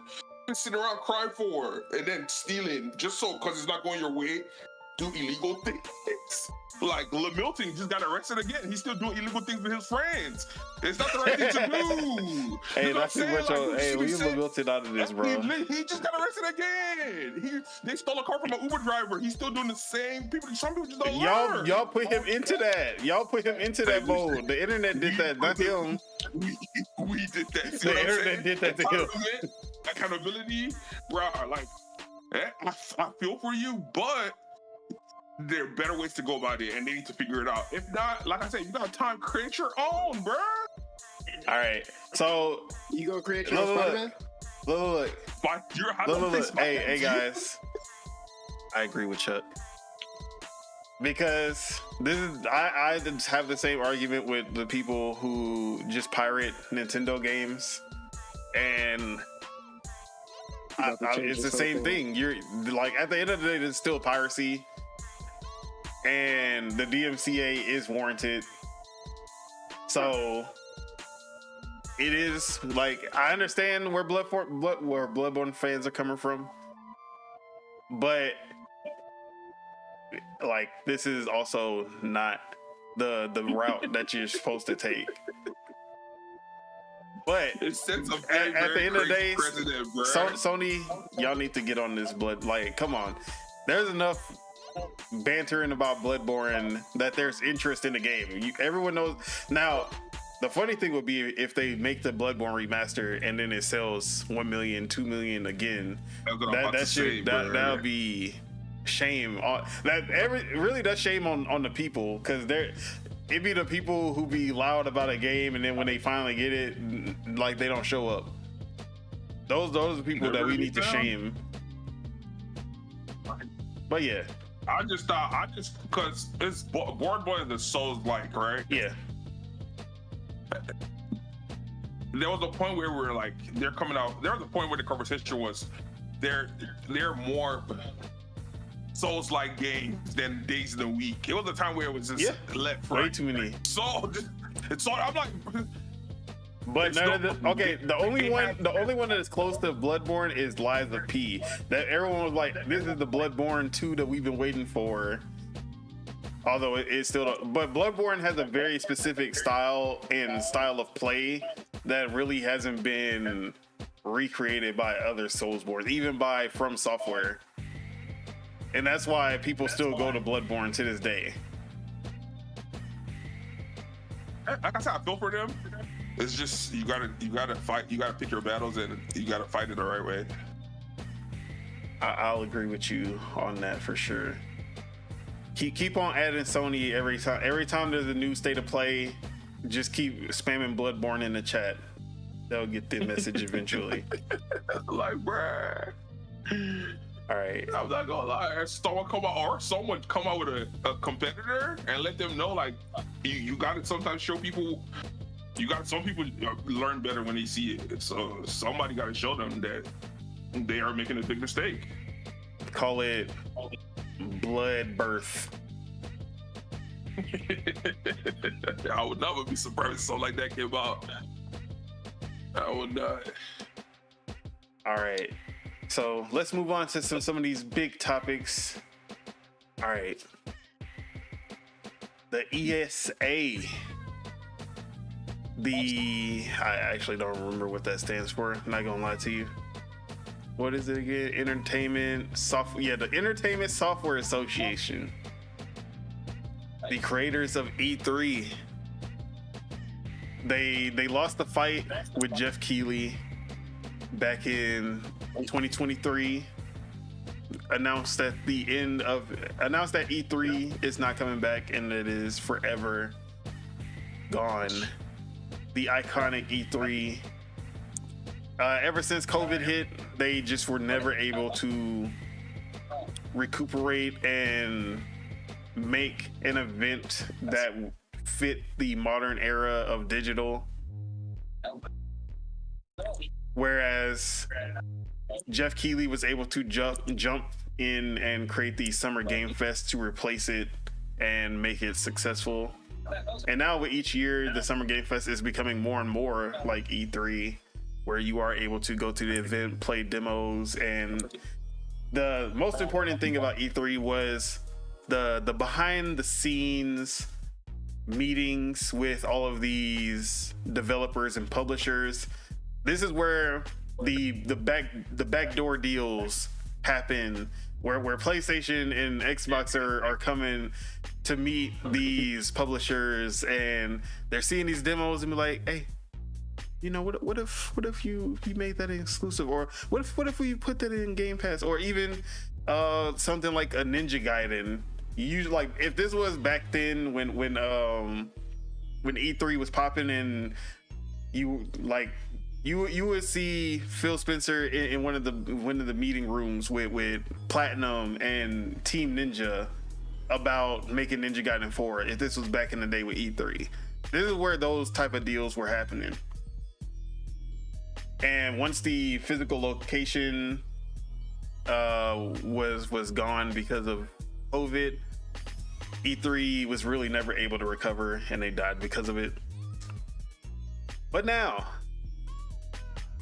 the ESA is back with a new event, and that is called ICON, IICON, which is the Interactive Innovation Conference. So let me go ahead and read this article from the ESA themselves.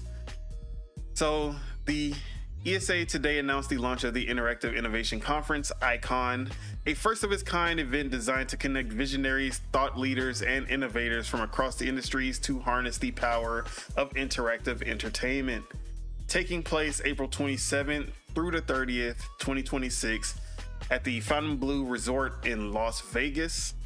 Attendees will gain exclusive access to visionary keynotes, engaging discussions and workshops, and elite networking opportunities with executives shaping the future of entertainment, business, and technology. ICON promises to bring together a broad spectrum of sectors that converge with interactive entertainment, including film, television, and music, as well as sports, healthcare, education, finance, and more. Quote, for decades, video games have been at the forefront of technological and cultural innovation, said Stanley Pierre-Louis, president and CEO of ESA. With ICON, we are creating a space for visionaries across industries to come together, connect, and reimagine what's possible through interactive entertainment. The ESA and its member companies are among the innovators and leaders shaping the future of culture, business, and human connection. It's a natural role for ESA to host and support an event that fosters an open exchange of new ideas with our peer industry leaders, said Doug Bowser, chairman of the board ESA and CEO of Nintendo of America. Icon is bringing together change makers from across industries to envision how the strengths of the interactive entertainment industry can break entirely new ground. Attendees will learn from and engage with industry icons, including leaders from Amazon Games, Disney, Electronic Arts, Epic Games, Microsoft, Nintendo of America, Sony Interactive Entertainment, Square Enix, Take-Two Interactive, Ubisoft, and Warner Bros. Games. As the global video game industry is set to surpass $300 billion in projected revenue by 2027, Icon will be the premier summit for discovering new opportunities powered by the industry and its technology. All right, there's still more, but I think we got the gist. So it was a psych because this is not the E3 that we know and love. Now there is still a chance, I guess we can't rule it out, that we'll have a kind of showcase for new games and demos and all that.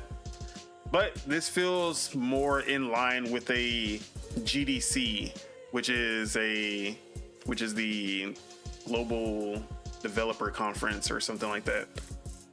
Gaming Developer Conference, I think.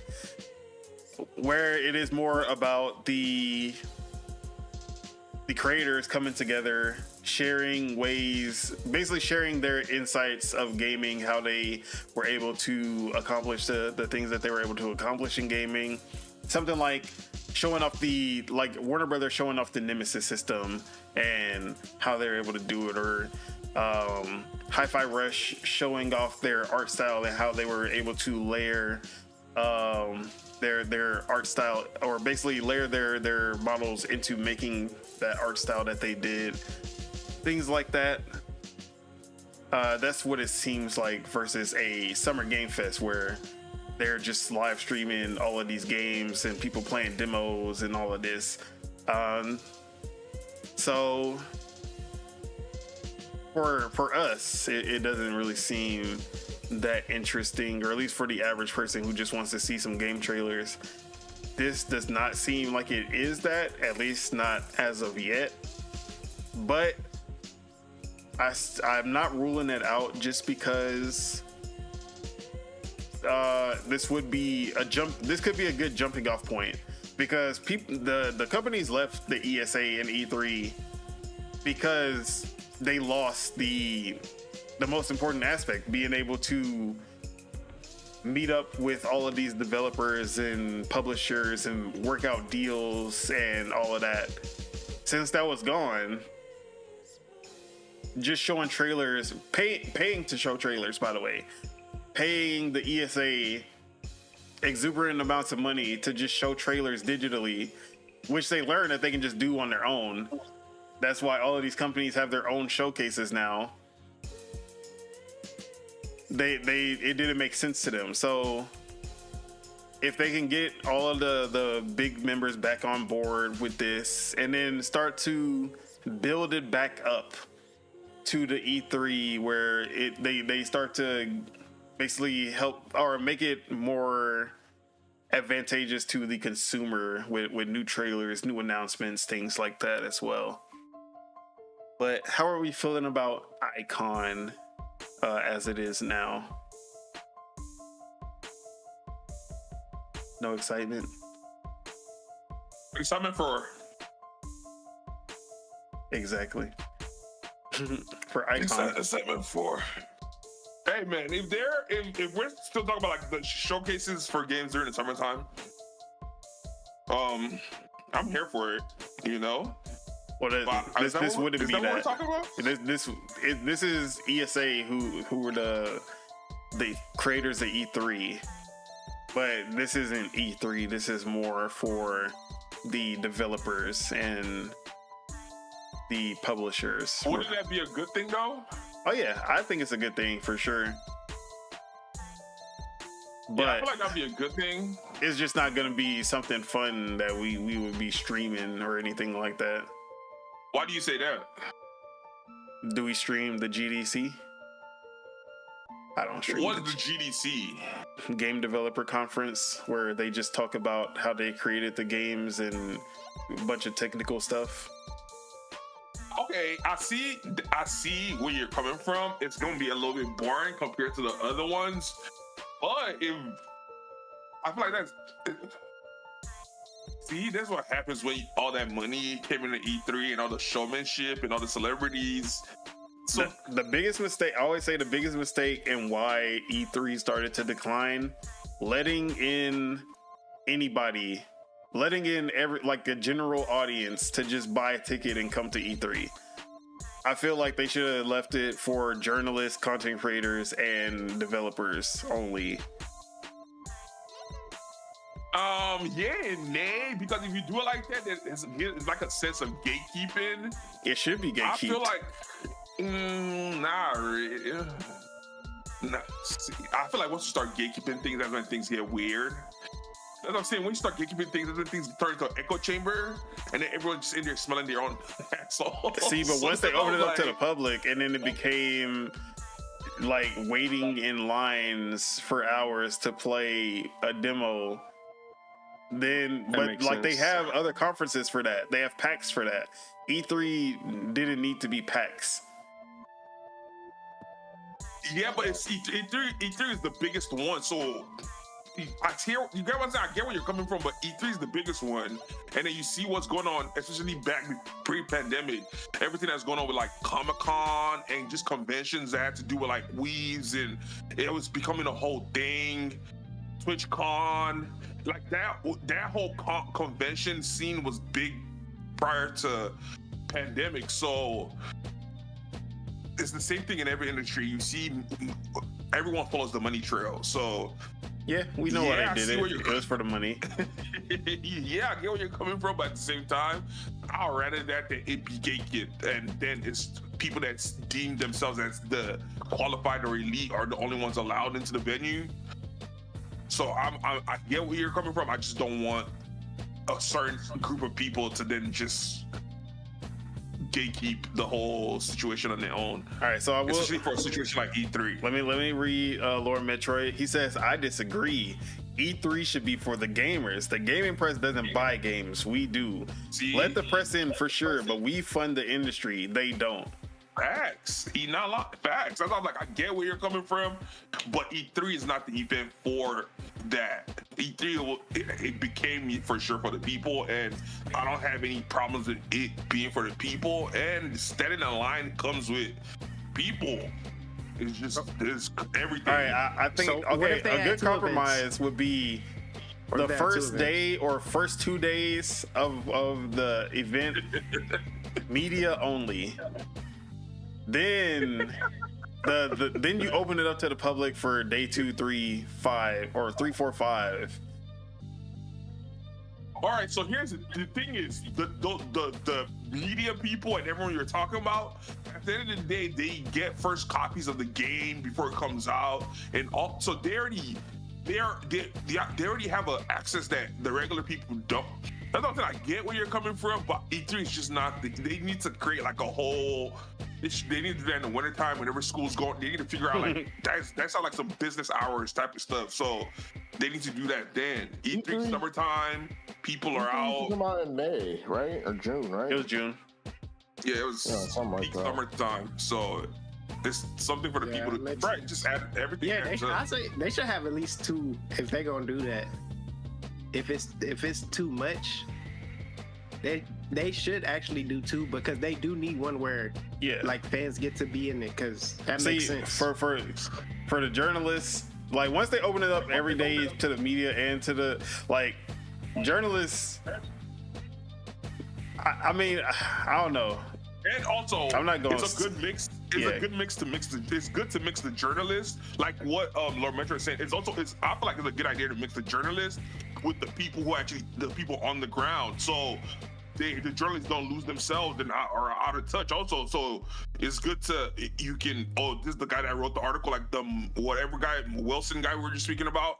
It's good to have an event where you run into him and then you can voice your opinion to him and then you can hear him out. I feel like that's also good. It's good to have everybody in the same room. I feel you. I'm coming around. All right, but I think Icon could come back like this is the foundation that built E3. Is getting all the not content, but the developers, publishers together so that they can network. Basically, it's all about networking with the back room stuff at E3. So establish that first, get everybody back on board, which it does seem they have Nintendo. Nintendo was not a part of E3 for like the last 6 years. I wonder why, Randy. I wonder why. Because they're the creators of the Direct. They realize, why are we paying them to show off our games when we can do it for free on the internet? They were the first ones to come to that realization. And they dropped out of E3. They always feel like they're bigger than the program. Because they are. That's the thing. Look. Would the ESA exist without Nintendo? No. Nintendo was there when gaming was at its worst, and they brought it to the forefront. So ESA there wouldn't be an ESA if Nintendo didn't do that for them. Nintendo brought gaming to the forefront. Who did that for them? They did. World of Warcraft. That was way after. That was like 40 years after. Or 20 years, sorry. So Nintendo brought gaming to the forefront with Nintendo 64. What? No, the NES. Oh my God! Look, you can't make them understand. Look, do your research. Let's move on. So what time period is that Nintendo? 1985. So that's when gaming became a thing.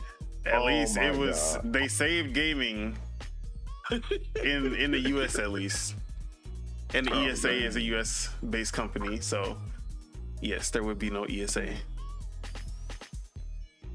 All right. So back to Icon. I feel like they're starting at this point with just doing the business side, getting all the publishers and developers back on board with the ESA, goodwill, all of that. Then they start to slowly build like, hey, we're going to be doing a digital event where we're going to be showcasing some games. And this will be in April this won't interfere with the Summer Game Fest. So we'll have a spring show, a summer show, and then E3 or Gamescom is kind of the August show. TGS is also in that fall time period. So we'll basically have one for winter, which will be the Game Awards, one for spring, one for summer, and some smaller ones in fall as well. So I think that'd be a good idea for them.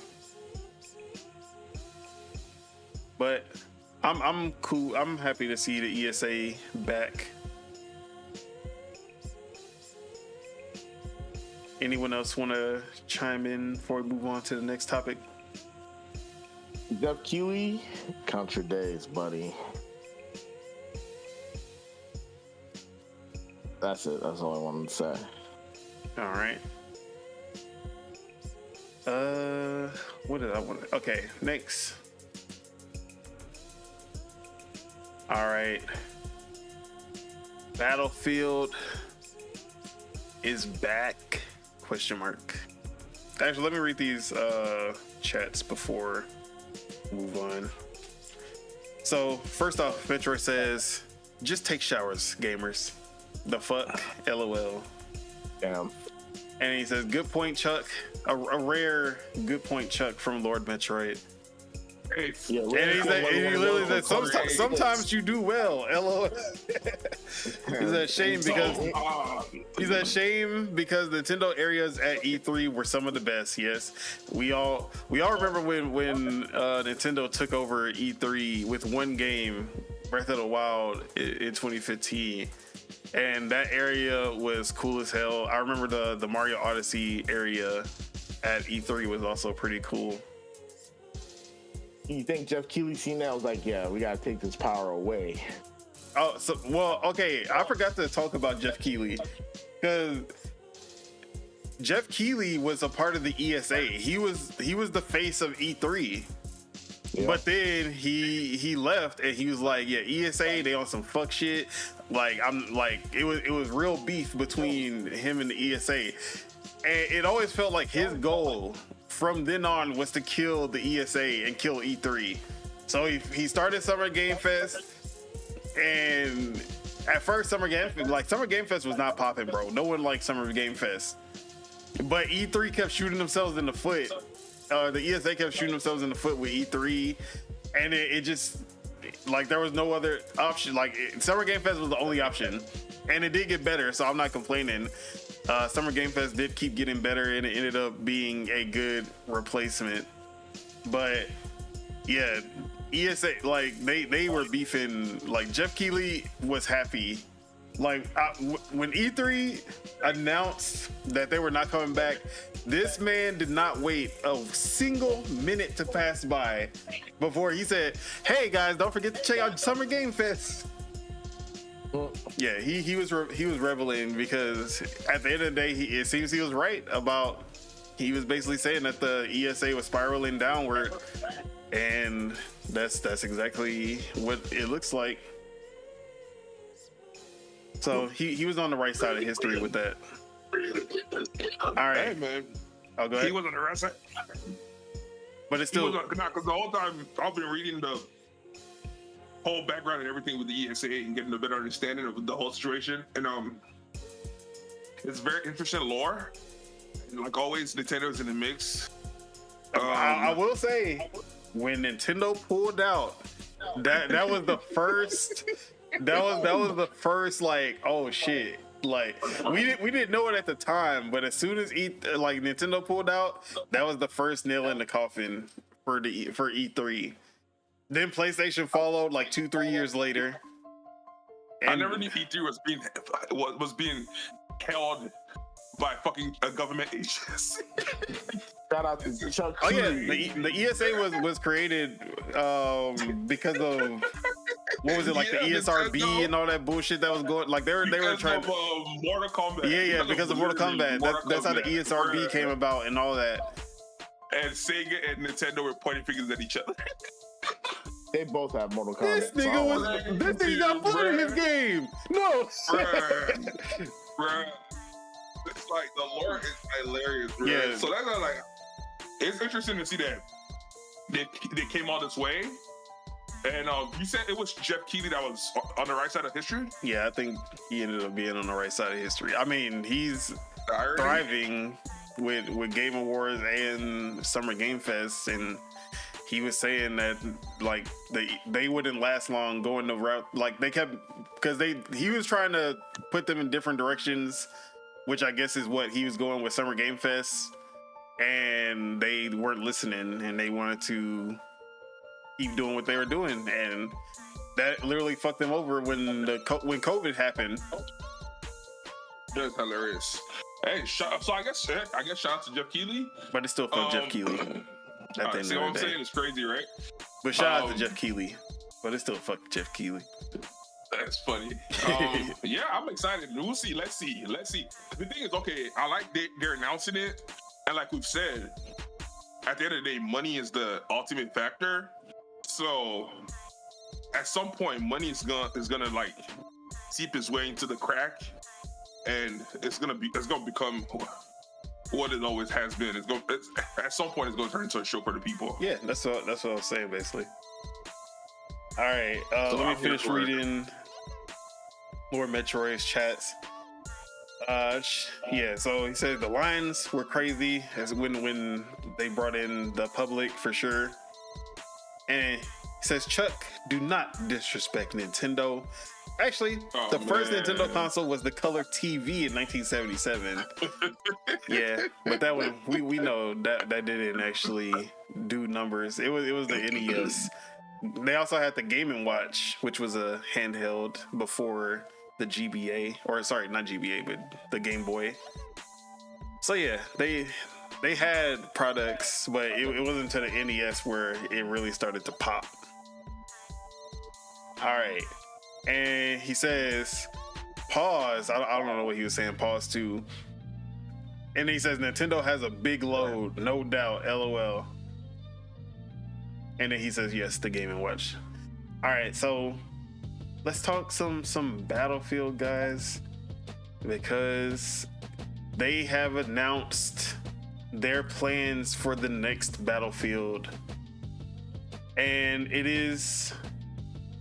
They're definitely doing everything in their power to make sure that this one is not a failure. All right, so let me put some Battlefield gameplay on.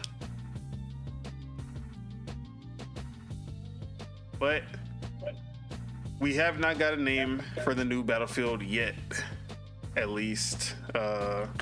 We don't know if it's going to be Battlefield 6 or another subtitle, but it is looking to go.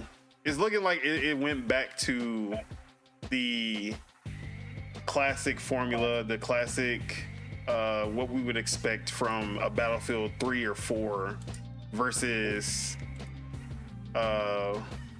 what we've seen in 2042 and Battlefield 1 going back in the past, this one going back in the future. It's going to be more grounded in reality, or at least today's period of time. So yeah, let me bring up the tweet from Battlefield.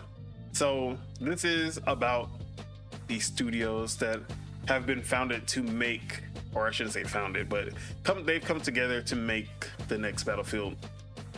4 studios across the globe, one brand new visionary team, Battlefield Studios. This global united front combining 20 plus years of Battlefield experience with the best emerging talent in our industry is hard at work to shape the future of our franchise. And also introducing Battlefield Labs. Enlist for Battlefield Labs and you may get called up to test and help us shape the future of Battlefield. And some more on Battlefield Labs. So this is from Battlefield Bulletin. So this is, well, first we'll go into the actual development team. So a small update regarding the Battlefield development studios following today's Battlefield Labs announcement. DICE is working on core multiplayer aspects, destruction systems, class play, squad play, vehicles, gadgets, and more. Motive is aiding in development of the single player mission content and working on multiplayer maps. They're driving a cinematic experience. Ripple Effect is working on an all new kind of experience that is really going to open Battlefield up to a whole group of new players. And Criterion is mainly focused on the single player experience campaign to help bring Battlefield's story to life. So these are the 4 studios who are working on Battlefield. They are now called Battlefield Studios. They are one entity versus them being 4 different studios, or I guess there's still 4 different studios at the end of the day, but they are coming under the banner of Battlefield Studios to work on Battlefield and nothing but the Battlefield. So if you don't know, DICE has always been the Battlefield developer. They have always worked on Battlefield from the jump. It's always been DICE. Motive is the developer of the Dead, or what is it called? Dead Space remake. They also did the campaign for Star Wars Battlefront 2. So they move around a lot. I don't think and they're also working on the Iron Man game by EA that's coming out. So Motive working on the single player mission content makes a lot of sense. They're also helping with some multiplayer maps, but for the most part, they're working on the single player, which is also a good confirmation. Single player is back in Battlefield. It's always on and off. It's like they'll do 1 or 2 games with a campaign and they'll say, oh, we're going back to no campaign, and then they'll come back around to it. But yeah, it seems like this one is gonna have a big focus on the single player.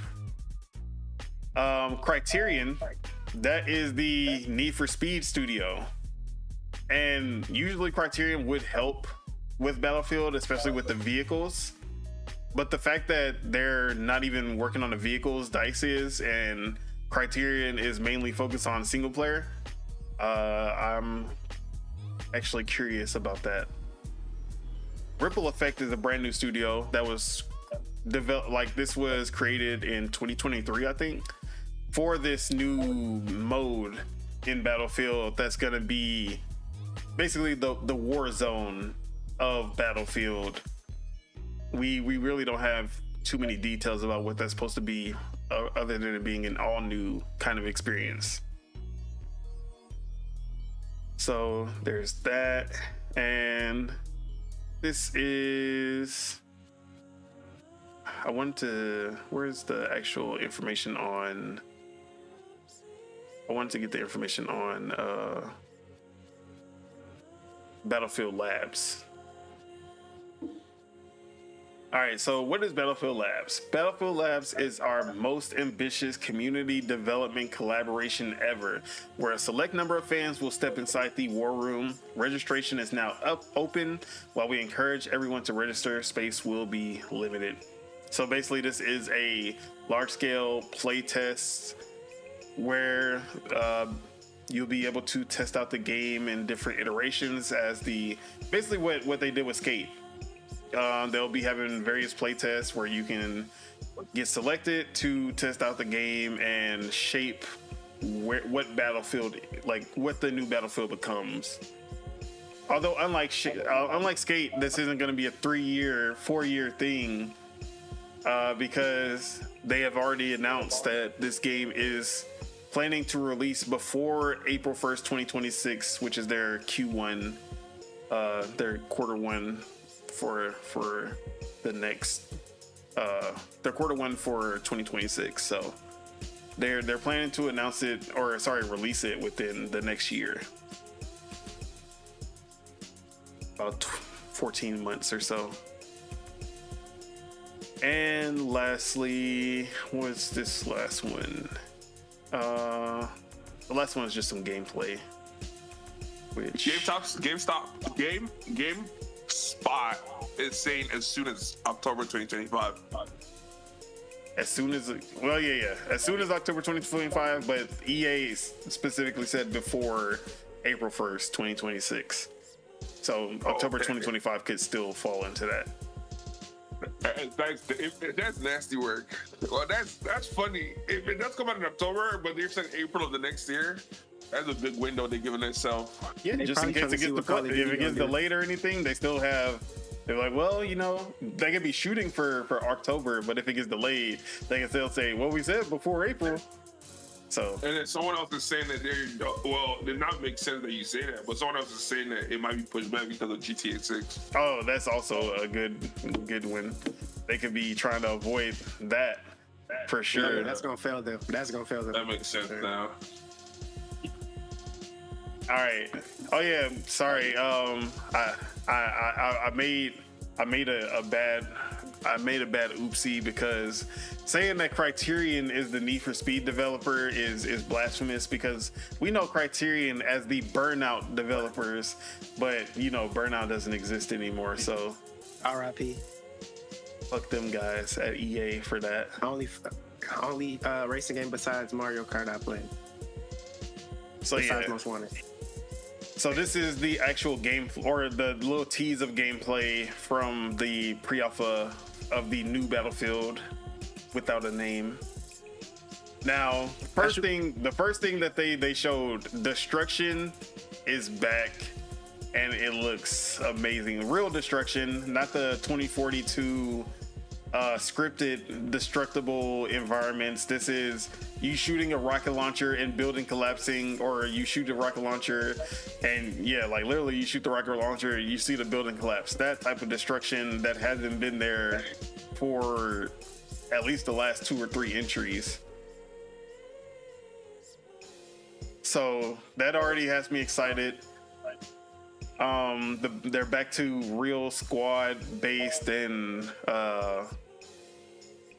class based gameplay. It's looking like everything that they've said so far has hit all the right notes. Oh, and also there will be a scoreboard at launch, which is sad that they have to announce that a scoreboard will be there at launch. But yes, that we don't have to worry about that this time. It won't take them a whole year to add a scoreboard to the game. So yeah, with all this information, how are we feeling about Battlefield, the next Battlefield? Do y'all think the Battlefield Labs was a good idea, getting people to test out the game and shape how the game shapes up. Hopefully they got the right people. That's all I'm gonna say. Hey, if I'm not invited, count your days, EA. Like I said, the right people. So they're off to a good start. Oh, They snap. didn't invite you. Oh, Hey. snap. Oh, snap. What you about to say? But yeah, you know me though. I gotta see. You know, I gotta see it to believe it. The Did you little try to sign snippet up? Stuff, yeah. Oh no. You know how? You know I'm. Battlefield is Battlefield. I'm gonna play it if y'all on it, pretty much. You gonna wait for it to come You to the Game Pass? You the Battlefield person. I mean, if it's good and people saying it, I won't wait for Game Pass. It just depends. And then, like Chuck was saying, depends on what GTA got for me. Because it's like, if I got games and I'm good, that's literally where I'm at right now. All right, Chuck, what were you gonna say? Oh, this is my first time fighting. This is my first time finding out about Battlefield's lab. But I remember you complaining that one time that you couldn't get into the thing. Oh, bro, So now everything adds up. let me talk about that for a minute. You got to rant real quick. Because this was the craziest shit I ever seen to sign up for a playtest. All right. First off, I didn't even think that there would be this much demand to sign up for a playtest for Battlefield. Because when you look at where Battlefield is, at least from where it was before to now, after 2042, you would think interest in Battlefield would be like zero. Like, it'd be like 100,000 max, bro. So I'm gonna blame EA's servers or whatever they were trying to do with this playtest. Because, okay, so they announced this shit 6 a.m. at my time. They announced it. Links go up. Boom. I'm a little late, bro. Like, I saw the shit at like 6:45. And I'm like, okay, tried to sign up at like 6:50. 50 minutes after this shit goes up, they tell me I'm number 250 in line, 250,000 in line. God damn. I'm number 250,000 in line. I'm like, this is crazy. But I'm like, okay, but it should go by quick because you're just signing up for something. This isn't like you're trying to purchase a console. Like, people, you're just trying to sign up for people of something. I'm guessing people are gonna leave. It's all good, okay? It shouldn't be that long, bruh. I'm checking, like, I'm leaving my phone. I'm like, an hour goes by. Okay, where am I at? That shit barely moved. It still says more than an hour. I'm at like, okay, there's still 200,000 people in front of you. I'm like, bro, what's going on? 2 hours pass. You got 150,000 people in front of you. Bro, 3 hours, 4 hours, 6 hours pass. Like, at some point, I completely forget about it. And I finish my work. And then I look at my phone and it's like, I'm halfway there. I'm like, this is not real. So then I completely forget about it. And then I'm getting ready for bed. I'm like, oh shit. The fucking thing. I look like, oh, you were at the front of the line, but you didn't do anything. Back to the back of the line. I'm like, no, they came in. So I get to the back of the line. You are now 1,250,000 in line. Damn. 1,250,000 people trying to sign up for this shit at once. Explain that to me. Like, I thought Battlefield was dead. Where was all That's these live. people? People have been telling me Battlefield is dead for the last 10 years. So why the hell are all these people trying to sign up if Battlefield is dead? I'm the one who shows up for Battlefield, even the bad ones.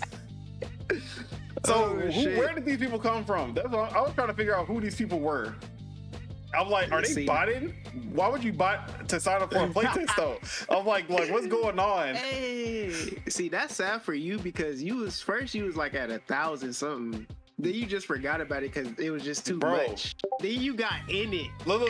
Didn't realize. I signed up And at they like said I a signed up meal? at I got back in the back of the line at like 11 p.m. the night before. 9 p.m. the next day is when I got in. 9 p.m. the next day. Oh, 22 hours sitting in line. I kept checking my shit like, bro, like I would be like, bro, where am I? And the crazy part is I actually lost my spot in line again at like 7. But then like there was nobody, there wasn't that many people left in line. So I had to wait like 30 minutes or something. It said 30 minutes, but it was really like an hour.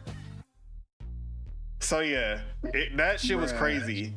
I was actually hurt. I was like, bro, That's good. That's a good thing, though. but that is a good sign if for it's real EA. people, like if it's Yeah, real if people, that's that's a good over thing. one, because I think by the end of it, it was like 1.5 million people. Like, so if 1.5 million people, like real people, not bots, were signing up, Yeah. that's already a good sign. But also that's just lowering my chances of getting to this beta.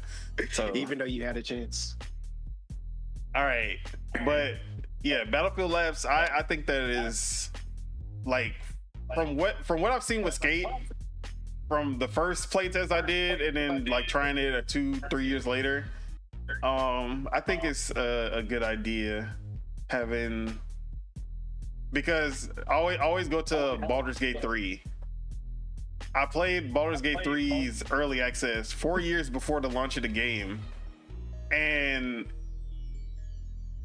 now I don't think 1 year is enough time to really shape a game. Like, you can have some input for sure, and there's small changes you can make, but I think it's better if like they're developing the game alongside the community, because we always be seeing these, here's the alpha test, here's a beta test, and then you play it, and then when the game comes out, it's the exact same game because it's only been 6 months, a year.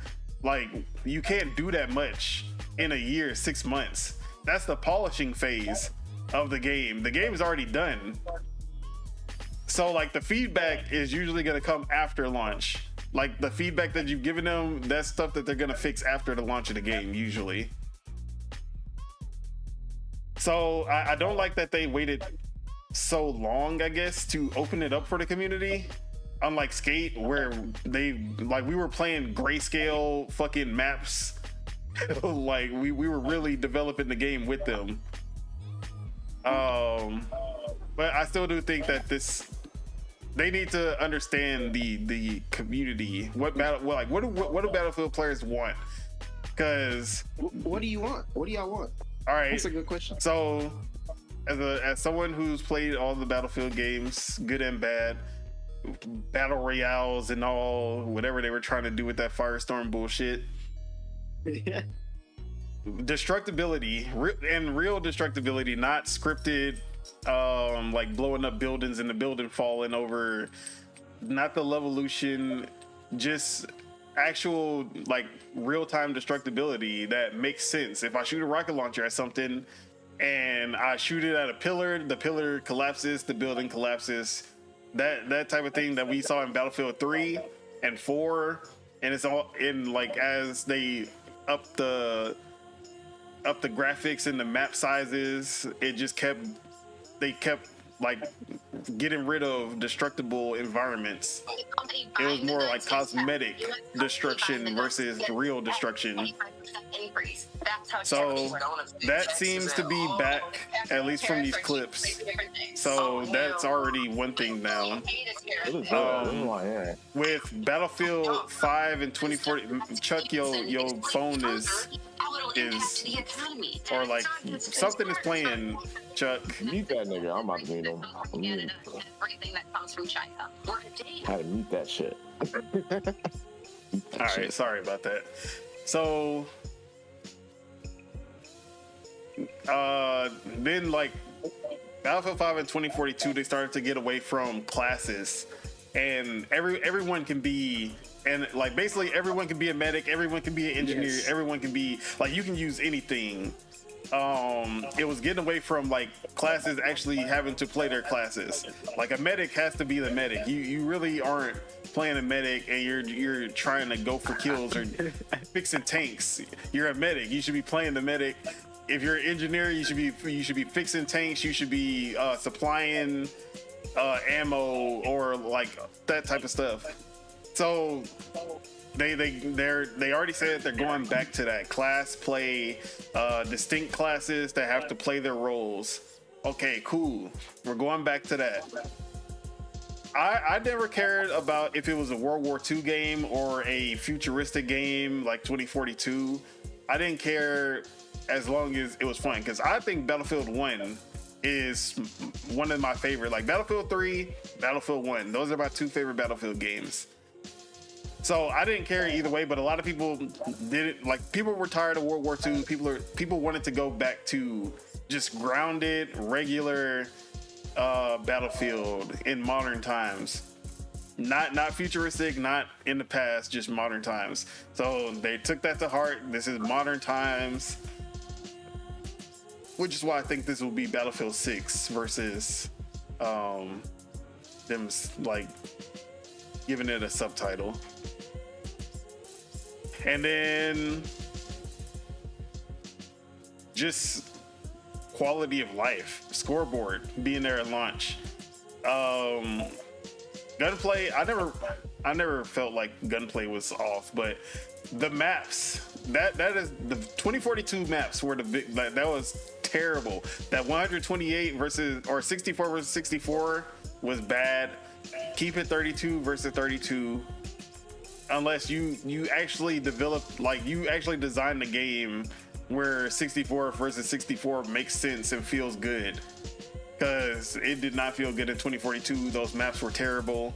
They had to literally redesign the maps in 2042 to actually make it good. So those are the biggest complaints I had with 2042. I thought Battlefield 5 was all right. A lot of people hated Battlefield 5. I thought it was okay. I just didn't. The Battle Royale wasn't good. It was forced for sure. And I guess it was just boring after Battlefield 1. It didn't feel as good as Battlefield 1. Genuinely lead. So yeah. Those main things they've already addressed as far as I'm concerned. It's really just seeing the maps and how well designed they are, and then just hoping that the actual like gameplay experience actually works at launch, because we know Battlefield is notorious for not working at launch. Battlefield 4, Battlefield 1, last two games they launched okay, so. As in like unplayable, yes, or like certain people can get server in? issues, unplayable. Battlefield 4 was just unplayable. Like, you could not play the game. The servers were so bad that you were not playing anything. And that was for like months, not even days. I remember that. That was crazy. The last thing I'll say is that I feel like they're taking a lot of strategy from Call of Duty with the multiple studios, the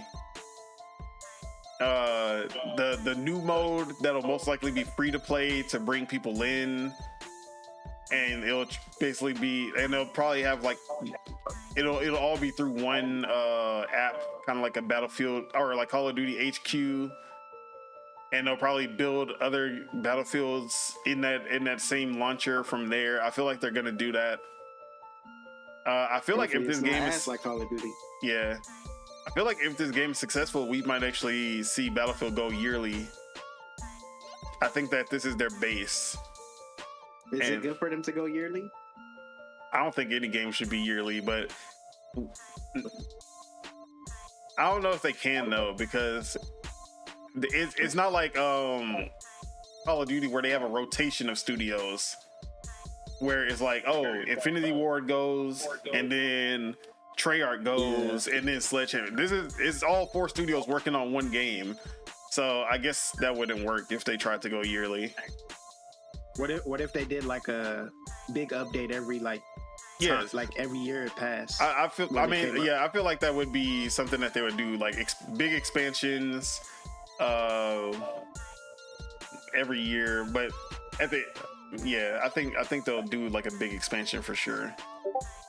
Now, the thing that has me most excited about the new Battlefield is the new leadership, because Vince Zampella is the lead for Battlefield, and it's the first Battlefield we'll see with Vince Zampella as the lead.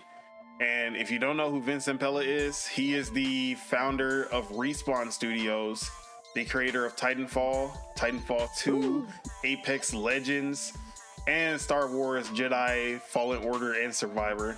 Like, literally, they have never made a bad game. And then, but even before that, Vince Zampella was I don't know if he was the founder of Infinity Ward, but I know he was the one who, Zampella was the one who, he was the lead for Call of Duty 4. I know he was the reason that Call of Duty went into that new direction when Call of Duty 4 Modern Warfare. So everything he was Modern Warfare 1, Modern Warfare 2. Like, he left after Modern Warfare 2. So the what people consider the best Call of Duties, that was Vince Zampella. And then he left to go to EA and he created Respawn and made Titanfall. So he has never made a bad game, and like literally everything he has touched has been gold. Ooh, that's loud. So the fact that he is on Battlefield now, that already gives me a lot of hope for this. But yeah, how are you feeling about Battlefield? And I'm gonna say, just like BioWare with Mass Effect, I think this is the make or break moment for Battlefield as well.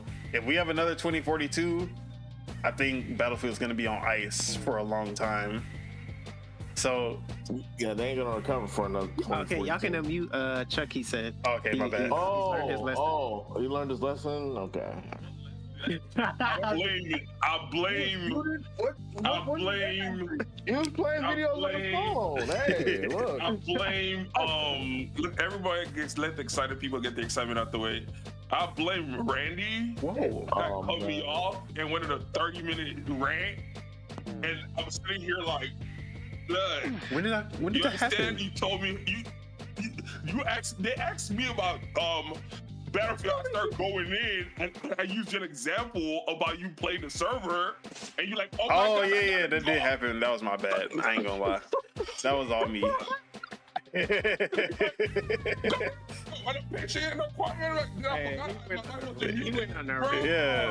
that was me. I ain't gonna lie. Look, that was me. I'm like, oh, I forgot I'm here. All right. So I'm gonna let Chuck go first then. So Battlefield, after all of this, Battlefield, how are you feeling about a potential comeback? All I wanted to say was, yeah, I remember you trying to join the server. I don't like when games. I don't need help. I don't like when games use people. Oh my God. You don't like free labor? Exactly. Bro, you are just like King David or ILP, because he be calling people the beta boys when they be playing betas and giving them free feedback when they used to pay people to do that. Bruh, we see what's going on. I'm like, bruh, is that the last? I remember one game you put in the it was like a free game or something. You put in a Discord a link, and then to play, you had to give them their information. And that was like, I'm tired of this information farming that these companies do, and I'm also not. You gotta pay me to beta test your game. Hey, that's or at the least something has to be like, if I better, what? Let me know. Yeah, go ahead. Jesus Christ. If I play your beta, you have to compensate me in some type of way. If it's in-game reward, whenever the game does come out, it's crazy. That's it. All right, so EA playtests, they do either give you free games or they give you, for like the escape playtest, you get a bunch of stuff at like when the game launches. So I'm pretty sure they're gonna do the same thing for Battlefield. But like most of their playtests, they'll give you like 2 to 3 free games if you get selected and you do the playtest. So EA is actually pretty good about it versus some of these other dudes. But yeah, anyone else thoughts on Battlefield? How are y'all feeling about the potential of Battlefield coming back to a place where, because they were once the biggest Call of Duty competitor, like they were reaching a point where they were on par with Call of Duty, and then they just fell apart. I wouldn't say COD killer, but they were getting to a point where they could stand next to Call of Duty, and then they just kept dropping. Like Battlefield 5, Battlefield 2042, they like 2 in a row where they just did not hit the mark. So where are we at? Where y'all feel like this is the one? We back? It's Jover. It's Jover. I see it to believe it. Yeah, I'm not falling for that trick. I've gotten finessed by plenty of games. I see it to believe it. Exactly. It's like that. We not going. I want them to succeed because see where Call of Duty at right now. So, hey, let me take this clip off the screen. Should have been looping. So yeah, I'm optimistic for sure. But I remember 2042. That look, it was the big battle. The first time we had a Halo, a Call of Duty, and a Battlefield dropping in the same year, 2 months from each other. And I was like, Battlefield is gonna be the one that wins this war. And Halo was gonna be second, and then Call of Duty Vanguard was gonna be third. You know what happened that year? All 3 of them dropped the bomb. That's exactly what happened. And Halo Infinite, Battlefield 2042, and Vanguard all dropped the ball. Never, like, I did not see that coming. I was like, yeah, Battlefield about to be, like, everything that they were showing before Battlefield 2042 came out looked good. And then when people got their hands on it, it was not good. So yeah, hopefully this isn't a repeat. That's kind of crazy how all 3 of the games died, like, pretty much started their end of how they're looking right now. That's crazy. At least until Xbox bought Activision. I mean, I can't. Hey, man, it's not Microsoft's fault. It's Activision what's happening to Call of Duty right now. The Microsoft people need to go talk to them Activision people. I'm sorry, because there's no shot. It's no shot they have rampant cheaters like they do. It's crazy. Bro, what the hell is happening outside? I just see too much movement in my apartments that should not have any movement. From strangers. None of these people live here. That's the weekend, man. So yeah, Mars, are you here? Because I know you probably, out of anyone, I think you and me have probably played Battlefield the most. I don't think he's here. Okay. Oh shit. But yeah, I'm excited. I'm gonna be optimistic about it. I'm not gonna be a Debbie Downer and be like, remember last time what they did to us? You know, we gonna be like, well, you know, they made us slaves that one time, but I think they cool now. That is a wild thing to say. I thought Chuck was going to jump on that, but no. That was wild. No. So are your hopes? Nah, what you about to say? I was just gonna ask, are your hopes up, or are you just in the medium? I know. I'm very optimistic. I'm at a 8 out of 10 hype. We up there.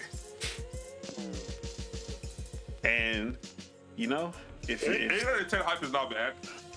Yeah, like I like if okay, I'm gonna say if I didn't know Vincent Pella was working on this one, like if Vincent Pella had nothing to do with this game, I'd probably be like middle. I'd be like 6 out of 10. I'd be like, yeah, I'm kind of optimistic, but it could go either way. But knowing Vincent Pella has been the lead for this Battlefield, that's how much faith I have in him. So yeah, that's where I'm at. But anybody else want to say anything about Battlefield before we move to the next topic? God better. Maybe. Cry about it. We gonna see. Really, we just need a new shooter to come into the mix. Be live. What if they like infuse Battlefield with Titanfall? Bruh, if they could have a Titanfall, like if they start having an event. Oh, I gotta say this. Events will be live. Yeah, have an event where you get the Titanfall suits and you can dash and shit. All right, I gotta say this because if Battlefield wants to succeed, you need to be able to hit the gritty. I ain't gonna hold you. You gotta hit the gritty. If they ain't got dances, you know how many people gonna hate that? Perfect. No dances. You know how many people gonna hate the dances and stuff? Hey. They want a real game. Hey, no dances, no money.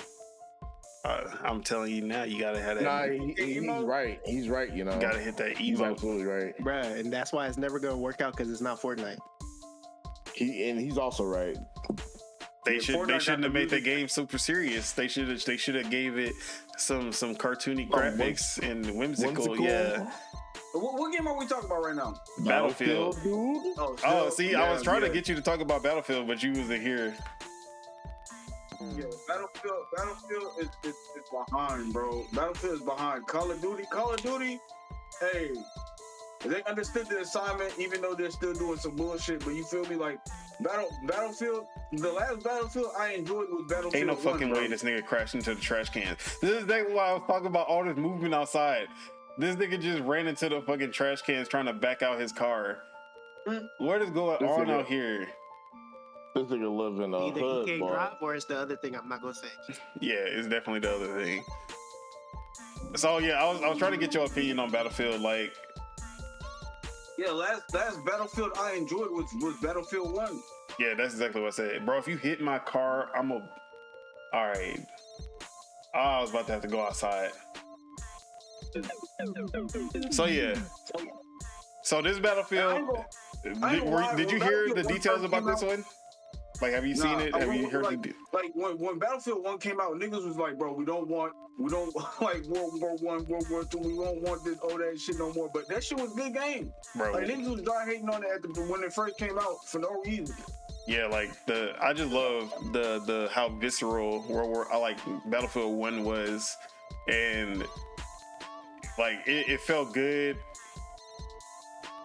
Like the maps were well designed. The class play was really good, and then the closest up melee shit that they were doing was fun. Riding on the horses was fun. Like they made that shit fun, even though it was World War I. Doing the charge with the bayonet. Yes, that shit was fun. Charging with the bayonet and all the other shit, like bro, what? Then like the destructibility, it wasn't too crazy. Yeah, it was still a downgrade, but it was still better than the newer games. That big ass blimp. Yeah. In the air, like it was mainly that, and like some walls would blow up, like and the ground would make craters when you did explosions and stuff like that. Yeah. So just to give you the details, it seems like full destructibility, like Battlefield 3, Battlefield 4 level might be back. That's what we wanted. Scoreboard at launch, which is crazy. That's crazy. We're going with scoreboard. Modern, not futuristic, not in the past, just modern time. And that's also what we want. And class play and like classes and squad play is back. So you're not able to do everything. You can't be a medic and fix people's vehicles. You can't be you can't be a medic holding a rocket launcher and like taking out tanks and shit. So they made it so you have to play your role. So that's back as well. That's cool. That's gonna make the game better. I ain't gonna lie. But yeah, I'm optimistic. everybody gonna be one thing? How does that work? Like, is it good to have like multiple things, or it just depends on? It's like situational. If the game has always been like, if you make the game like from this jump, if you're a game where you can be everything, like, because a lot of people don't like RPGs where you can you can start off as one thing and then by the end of it you're a completely different role. Like if you start off as a mage, they want you to like stick with mage throughout the rest of the game. But then you have games like Avowed where they're like, yeah, you can start off as a mage, but then at the end you can become a like melee centric.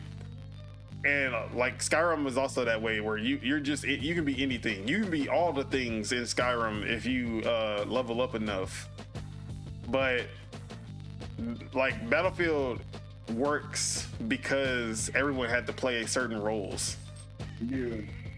Call of Duty, you like there really are roles. Like, but it works because that's how Call of Duty is supposed to be. Yeah. Like that's how it has always been. Changing Battlefield from people having roles and then taking away the roles isn't gonna, like, it doesn't work that way. That's how I feel, at least. Yeah, I feel the same way. It's like you had that thing that made you different from Call of Duty, and then you changed it, and it didn't pan out. Like, you feel me? That makes sense. So Metroid asked, what game am I playing on the screen? This is called Geno Kids, Geno Kids. It's a indie game that has a very platinum action style where you can switch between 4 different characters. It's pretty cool. Had fun with it. Platforming needs a little bit more work, but it's not out yet. This was only a demo. So I'm giving them the benefit of the doubt.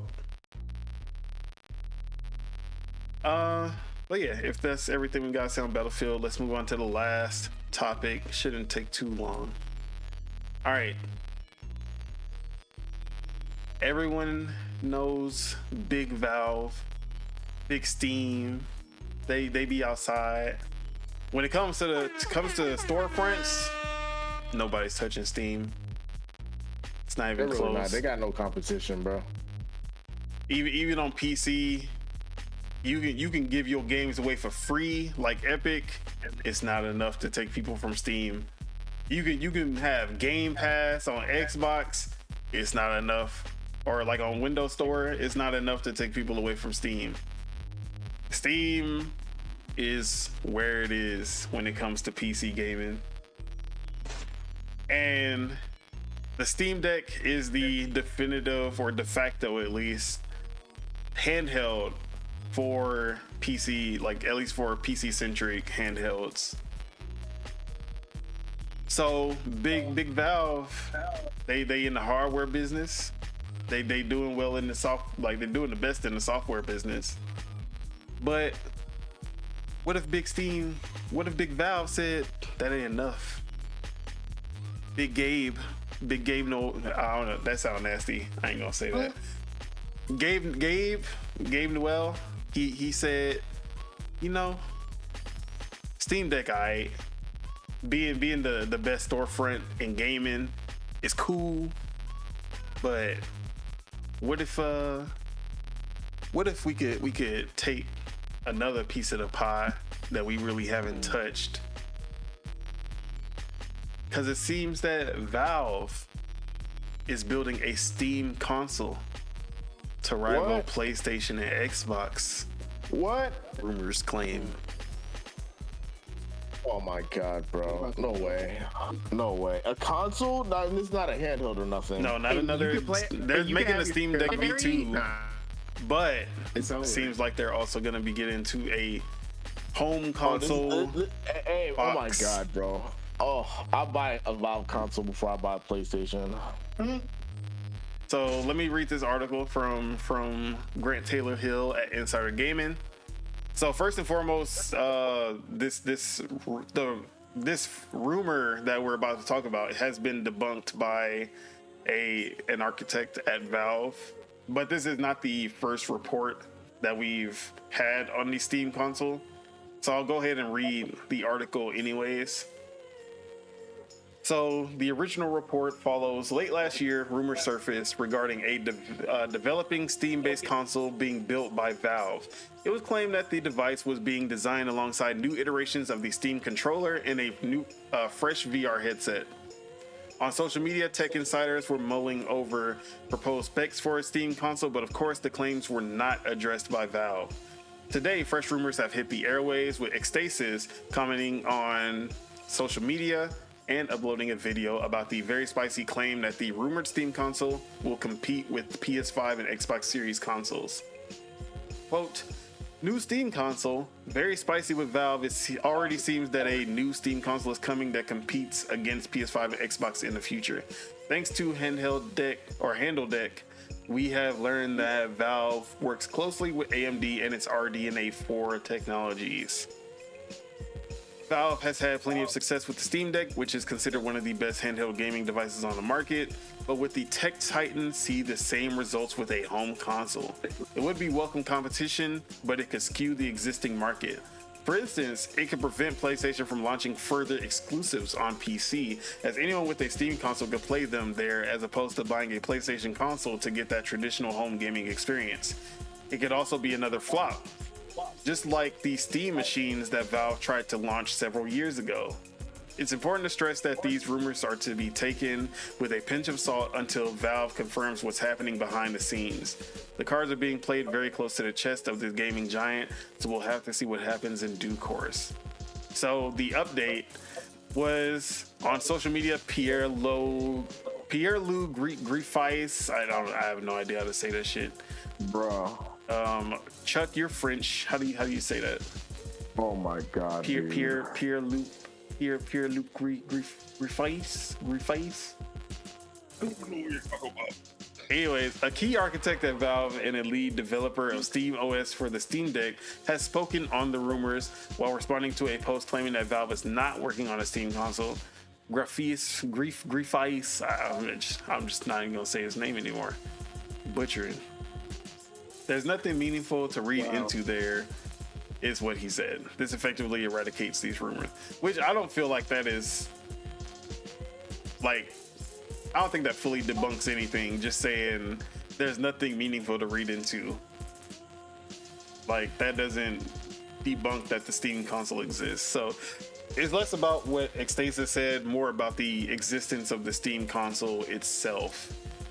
But having Steam jump into the console market with the Steam library intact, it's over. Xbox exclusives, or I shouldn't say exclusives, Xbox games, PlayStation games in their store, a decently priced box that competes on the, at least with price point, to Xbox and PlayStation.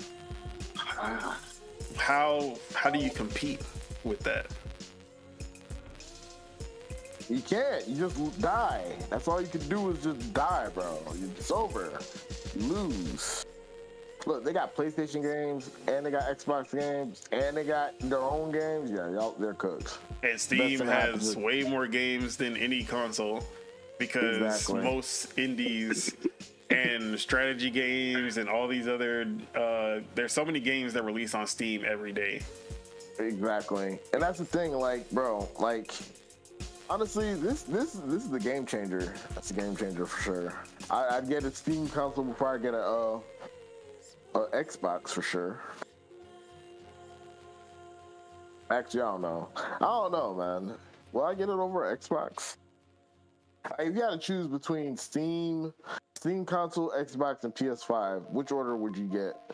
So, as Xbox, the thing that Xbox has is Game Pass. That's the only thing keeping Xbox going. It's gonna have the same problem as PlayStation, kinda. Like, not speaking, you kept fucking talking. Not fully, but it's like the console isn't gonna be for hard copy games. It's gonna be online based. Like, you feel me? Yes, it would like most likely be digital only. Yeah, digital only. Like, so it's good. It's good and then bad at the same time because if some Sony shit happened, you feel me? Hey, you're fucked. When the last time has Steam went down? I don't remember if that Steam ever. don't be going down. The game servers be going down before Steam be going down. Yeah, But it's still a possibility. yeah, definitely. So like Xbox has Game Pass. That's basically their exclusive. Unless Game Pass goes to Steam, that will still be a reason to buy the Xbox. PlayStation, their games come a year later or more depending on the game. But they come to that console, or they come to Steam eventually. Do y'all think PlayStation would stop porting games to PC and Steam if a console was made? Do you think they'll just be like, fuck it, we just gonna stop supporting, even though they've already said PC is their way of survival now? Who knows? They might. You never know. I think. Look, PlayStation count your days, man. Your time is coming, dude. Your time is coming. It's not looking good, buddy. I think PlayStation will still survive off of its name alone. Yeah, they better stick to movies. But I still think the Steam console could put a dent into those sales, put a dent, and actually make a big name for itself. Like Steam Deck isn't really doing much as far as sales goes, because I think that's more of a Nintendo just has a lock on handhelds. When you think of it, like ever since the Game Boy is really like, even when the PSP was their biggest competitor, and it still sold less than half of the DS, its competitor at the time. And then the Vita like sold less than the Wii U. So like handhelds, I don't think people like understand how hard it is to beat Nintendo at that game. Now, a Steam console though, like consoles, we've seen competition. Like it's always been some kind of fierce competition with consoles. Whether like even Xbox jumping in after Sega, and they're still able to make, like, they were still able to get an audience. I don't think it's too late for Steam to do that today.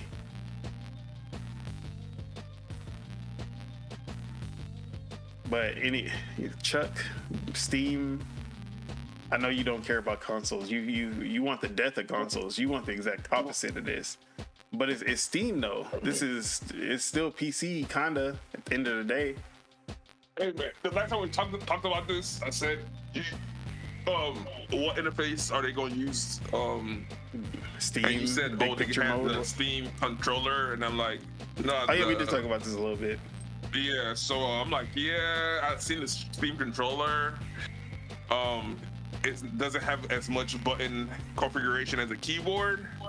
So I want to see how they gonna do it. I'm here for it. I mean, you can just like how we're counting down for the supposed Xbox console that they were supposed to announce in holiday season. I'm here for them. I'm here to see what Steam cooks up. Let's see what they bring to the table. I feel like they need to be focused on the Steam Deck 2. They are. That's already coming. Exactly. So, yeah. But I was gonna say, what was I about to say? I forgot actually. But oh yeah, the Steam controller is gonna have a V2 also, and you can hook up a keyboard to any console at this point. So there are games that use keyboards on the Switch, the Xbox, and the PlayStation if you plug it in. So I'm pretty sure they're gonna have the functionality to just use a keyboard if you want. But if you're on console, why are you using keyboard and mouse? That's the point. It's a better It's a better controller system. It's not. Well, like I said, it depends what game you're playing. But long story short, it's a better controller system. I get more joy playing more variables on How do you keyboard. get more joy than a Joy-Con? How do you get, like, that's the most joy you can get? It's the Joy-Con. Xbox Joy-Con is literally. Oh man, this is what I'm saying. Someone piss on you and tell you it's raining, and you like, yeah, it rained. This is what I'm saying. Like, yeah, it is just what it is. What it is. Mother, this guy stinks. You know, it is what it is. Hey, TJ, And chill. nah, I'm here for it. Are you entertained? He need that. Yeah, that's it. I'm here to see what they cooked up. All right, so they did mention the Steam machines. That was an attempt at Steam getting into consoles that happened around 2015, 2016, I want to say. And it was a massive failure. Now, I will say that that was a different story because they were using PC manufacturers like HP and Alienware to make the machines. And they would just be like, they were basically just computers that you could buy, and it would use Steam OS. You would just buy them in the store as is, and then you could use a controller, and it would have Steam OS, and they would boot into big picture mode. But at the end of the day, they were just they were PCs. They all had different specs. It was very confusing because it was like, yeah, it's a Steam machine, but they all have different specs. They all have different prices. They're by different manufacturers. And I feel like for the average consumer, especially back in 2015 when PC gaming was not even close to its peak, it was not a good idea at the time. I think that was wrong idea, wrong time period for that. But in 2025, 10 years later, I feel like this is the perfect time for Steam to attempt this, at least with one SKU. Don't do what you did, have a bunch of different manufacturers, a bunch of different SKUs, can confuse people. But yeah, anything else anyone want to chime in on this? I think it's Man, boy's in trouble right now, bro. I think it's great. You feel me? Hey, if it's plug and play, and it's affordable, that's all that matters. Yep. At the end of the day, it's the price tag. Like Steam big picture mode has come a long way. I feel like you can do a lot with just big picture mode, and really the Steam OS that they have on the Steam Deck, that's already been really good for that. Running off of Linux and just using the Steam OS. So if they can evolve that for a console experience, that'll be great. And then more competition is better. Like with Xbox basically not even competing, we need another player in the console market. We forgot with PlayStation Network all the way down. Hey man, look. Actually, I should check if PlayStation Network is still down. Yeah, man, look, they're going through it right now. They still ain't get it back yet. That's the craziest part. Oh shit! Krispy Kreme says they're giving a free original glazed donut to those affected by the PlayStation Network being down. 5 p.m. to 7 p.m. Hey, too bad Krispy Kreme is ass. But, Exactly. Shout out to them. Shout out to anyone who actually eats that shit. Hey, if you want to drown your sorrows in carbs and sugar, hey. I'm American. I love carbs and sugar. All right. Yeah. If we don't have anything else to say on it, we can go ahead and wrap it up. Wrap it up, B. All right. That is it. That is all we have for you guys. Thank you, everyone, for tuning in, and to all the people leaving comments in the chat. We do appreciate the support. Shout out to Lord Metroid and Live Supremacy for pulling up. Make sure you guys hit that like because we love you guys and it helps us grow this channel. If you're not subscribed, my cat is throwing up in the background. She's throwing up a hairball. I can hear that shit. If you're not subscribed and you enjoyed the show, make sure you guys hit that subscribe button. That is fucking gross. You're gross. Anyways, yeah, make sure you guys hit that subscribe button. And Catch me. Wait, did we already do our sign-ups? No. You lit? Oh, I was. Hey, let us finish. Hey, hold up. We're gonna get to it.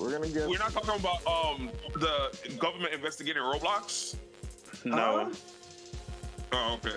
I didn't even see that. So. Who in here cares about Roblox, bro? Hey, TJ. I care about TJ's Roblox. a Roblox player. Don't I'm make a fun of him. Roblox guy. It is what it is. Yeah. So, all right. So, what are they investigating them for? Just to. Oh, because they have they're shady, child gambling and hold up, let me read that one more time. Child gambling and it's on Dextero. Child gambling and some other illegal crime that has to do with money and children. So Yeah, sounds basically about every right. other game. Yeah, that sounds about right. Basically every other game, huh? All right. I don't have any info on that, so I don't. Yeah, we can speak about it next week. Yeah. So, make sure you guys hit that subscribe button so you can stay updated for when Project Untitled goes live again. I believe will be at a later time next week. So, RIP. We're going later? Oh my god, you gonna tell us now? Oh no. All right, and with that, let's get some outros out the way. You're on Chupu. Where can we find you? What you got going on? You can find me on all platforms here on Chuku.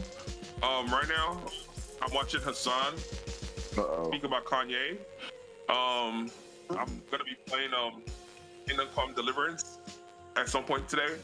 And I forgot, me, Ace and Lord Z-Ram, we played First Descendant. So actually I tried that out for the first time also. So that'll be it. Then we got Deadshot Tej. I can't stand this guy. Where can we find you? What you got going on? Hey man, look man, I'm having too much fun. But anyway, catch me on Twitch, catch me on Twitter, Deadshot Tej on everything. I ain't doing nothing. I'm doing the same thing I did yesterday. We'll probably play some Roblox. I feel like gambling. I feel like doing a little gambling. Why not? Hey. 18 and up. 18 and up. Yeah, if you're not 18, go away. Those not for you. Yeah, that's it. All right. Spirit of Truth, Lord Morris, where can we find you? What you got going on? Yeah, you can find me on YouTube at Lord Mars Gaming. And you can find me on Twitch at Lord Mars with a Z. Mars always has a Z at the end. You feel me? And I don't know what I'm gonna play. I'm trying to think of something else to play. So we don't know. It's gonna be a surprise. Which y'all can find me there, and I just play random games and shit like that. All right. And you're on Spitter. Where can we find you? What you got going on? You're on Spitter on everything. Find me playing Street Fighter. That's pretty much it. I might play my rivals. Oh yeah, and Ninja Gaiden Black. He still be acting like he playing Street Fighter. It's crazy. Bruh, you could literally pull up the hours right now. I don't have that technology to do that. It's gonna say I was just on it. I don't have that technology. Exactly, yeah. When you wrong, you don't have the technology. But when you gotta prove a point, it's gonna be there. And last but not least, you're on Ace. Where can we find you? What you got going on? Not here. All right. As for myself, Don Otaku, you can find me on Twitter at PastaFeet F3ET. Just Ponce Warren retweeting Kanye, all types of shit. I hope you retweeting the right stuff from Kanye. Hey, come on. I won't confirm or deny which ones. So, other than twitch.tv/Don Solo, Monday and or Tuesday, I usually stream consistently now. Boom, So boom, boom, boom. Aren't you almost monetized? You should be close to getting monetized now. I have no idea. I do not look at any of that. Why don't you look? I mean, you should be there. Portfolio. So yeah, that happened. And also you can find me right here on YouTube, of course. Not only do we do the Project Untitled Gaming Podcast every Saturday, but also every Thursday, new episodes of Dual Wheel Gaming Podcast goes up for premiere. So make sure y'all tune in for the less chaotic version of this show with Sue Bagels, my co-host. Yeah, for the more civilized chats. You know, echo chambers. We love them echo chambers that we chuck. All right. We love dialogue over here. Yeah, Oh, brother. we dialogue about We love the echo dialogue chamber over here. We don't run away or shy away. You feel me? We don't play childish games. You don't play childish games like with the controller, but in real life. Nah, he the childish games he gonna play is Infinite Nikki. But let's not talk about it. Shit. So you're calling women children? Okay, I get it. And after what? Don't they say He protect said it, women not I. and children? And after Wow. what? So you're calling women children? Okay. Double. Hey, when they always say protect on some, it's always women and children. So, You see how it's separate? But I guess we call women children. All right. but they put them, but it's together though. At the same time, Women, you're out spitter, bro. Yeah, go ahead. they're fragile. That's what they're saying. Oh. The air out spitter, guys. Hey, All right, before. All right. So let's what are we leaving the people with this week? Some words of encouragement or advice. Oh or, yeah, hey Capcom. Why Lord are y'all Metroid dropping says some women are children. See, exactly. Some women are children. No, Oh, they're girls. I don't think that's what he What meant is by it? that. I think he meant figuratively. But The misogyny is crazy in here, man. that's the thing. He overthinks the simple things, bro. Hey, whenever I say women, words have meaning. I meant women. All I wanted to say was He overthinks it. it's an L for Capcom. Capcom L. I forgot to say this. And it's L Capcom for dropping that Capcom collection in May. What's wrong with y'all? we February. didn't talk about the Capcom Spotlight. Hey, It's February. okay, let me go ahead and say, hey, the Capcom Spotlight was ass. What a waste of my fucking time. Besides the Marvel, or not the Marvel vs. Capcom, the Capcom Fighting Collection 2, that was literally the only thing that gave us new That's information. all I was there for. Everything else was a recap of shit we already knew and showing the same trailers. I'm glad I ain't waste my time. The same watching trailers that we shit. already saw for Okami 2 and Onimusha. Count your days, Capcom. The fact that I And waited no, to it's watch Eternity. that. Count your days. The next order I got paid, so I ain't tripping. But I said it again. May. Girl, the City of Wolves games are gonna be out in April. Well, you gonna have a game to play after Garo. But I was trying to get into that. Man, it's too much. And bro, all the games that's coming out in April is too much. Yeah, that's why it's coming out in May. It was too much. So I'm not gonna finish all the games out in April. Why couldn't the game come out in March? February. Because March got too many games for me to play. Man, see. I'm gonna be playing Assassin's Creed and other Brett, stuff. it's gonna go into March. It's gonna go into April. April's gonna go into May. So your March games are still gonna be going packed with your. Like, I'm literally about to be like you. I'm have a backlog because there's a lot of games coming out. But yeah, that's all I wanted to say. Everybody got backlogs nowadays. But yeah, words of encouragement to get our fans through the week, get the people through the week. What we gotta say to them? Hey, I say Love happy thyself. Super Bowl. Happy Super Bowl tomorrow. Oh yeah, Go I'll be Eagles. forgetting Fly, about that Eagles, bullshit. fly.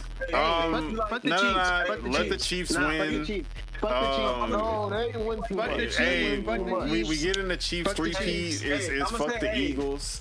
hey, be like the And Eagles, only because I just want to see one person cry about the Eagles losing, and that's the only reason that I even care. Be like the majority who's that? of us. BG Broken Games. Hey, be like the majority of us, and Eagles fans are crazy though. always have that glass half full mentality. We eating out here.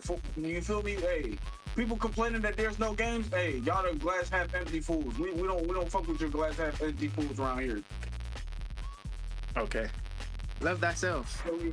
Hey, go out there, make friends. You feel me? Go out there, have fun. Hey.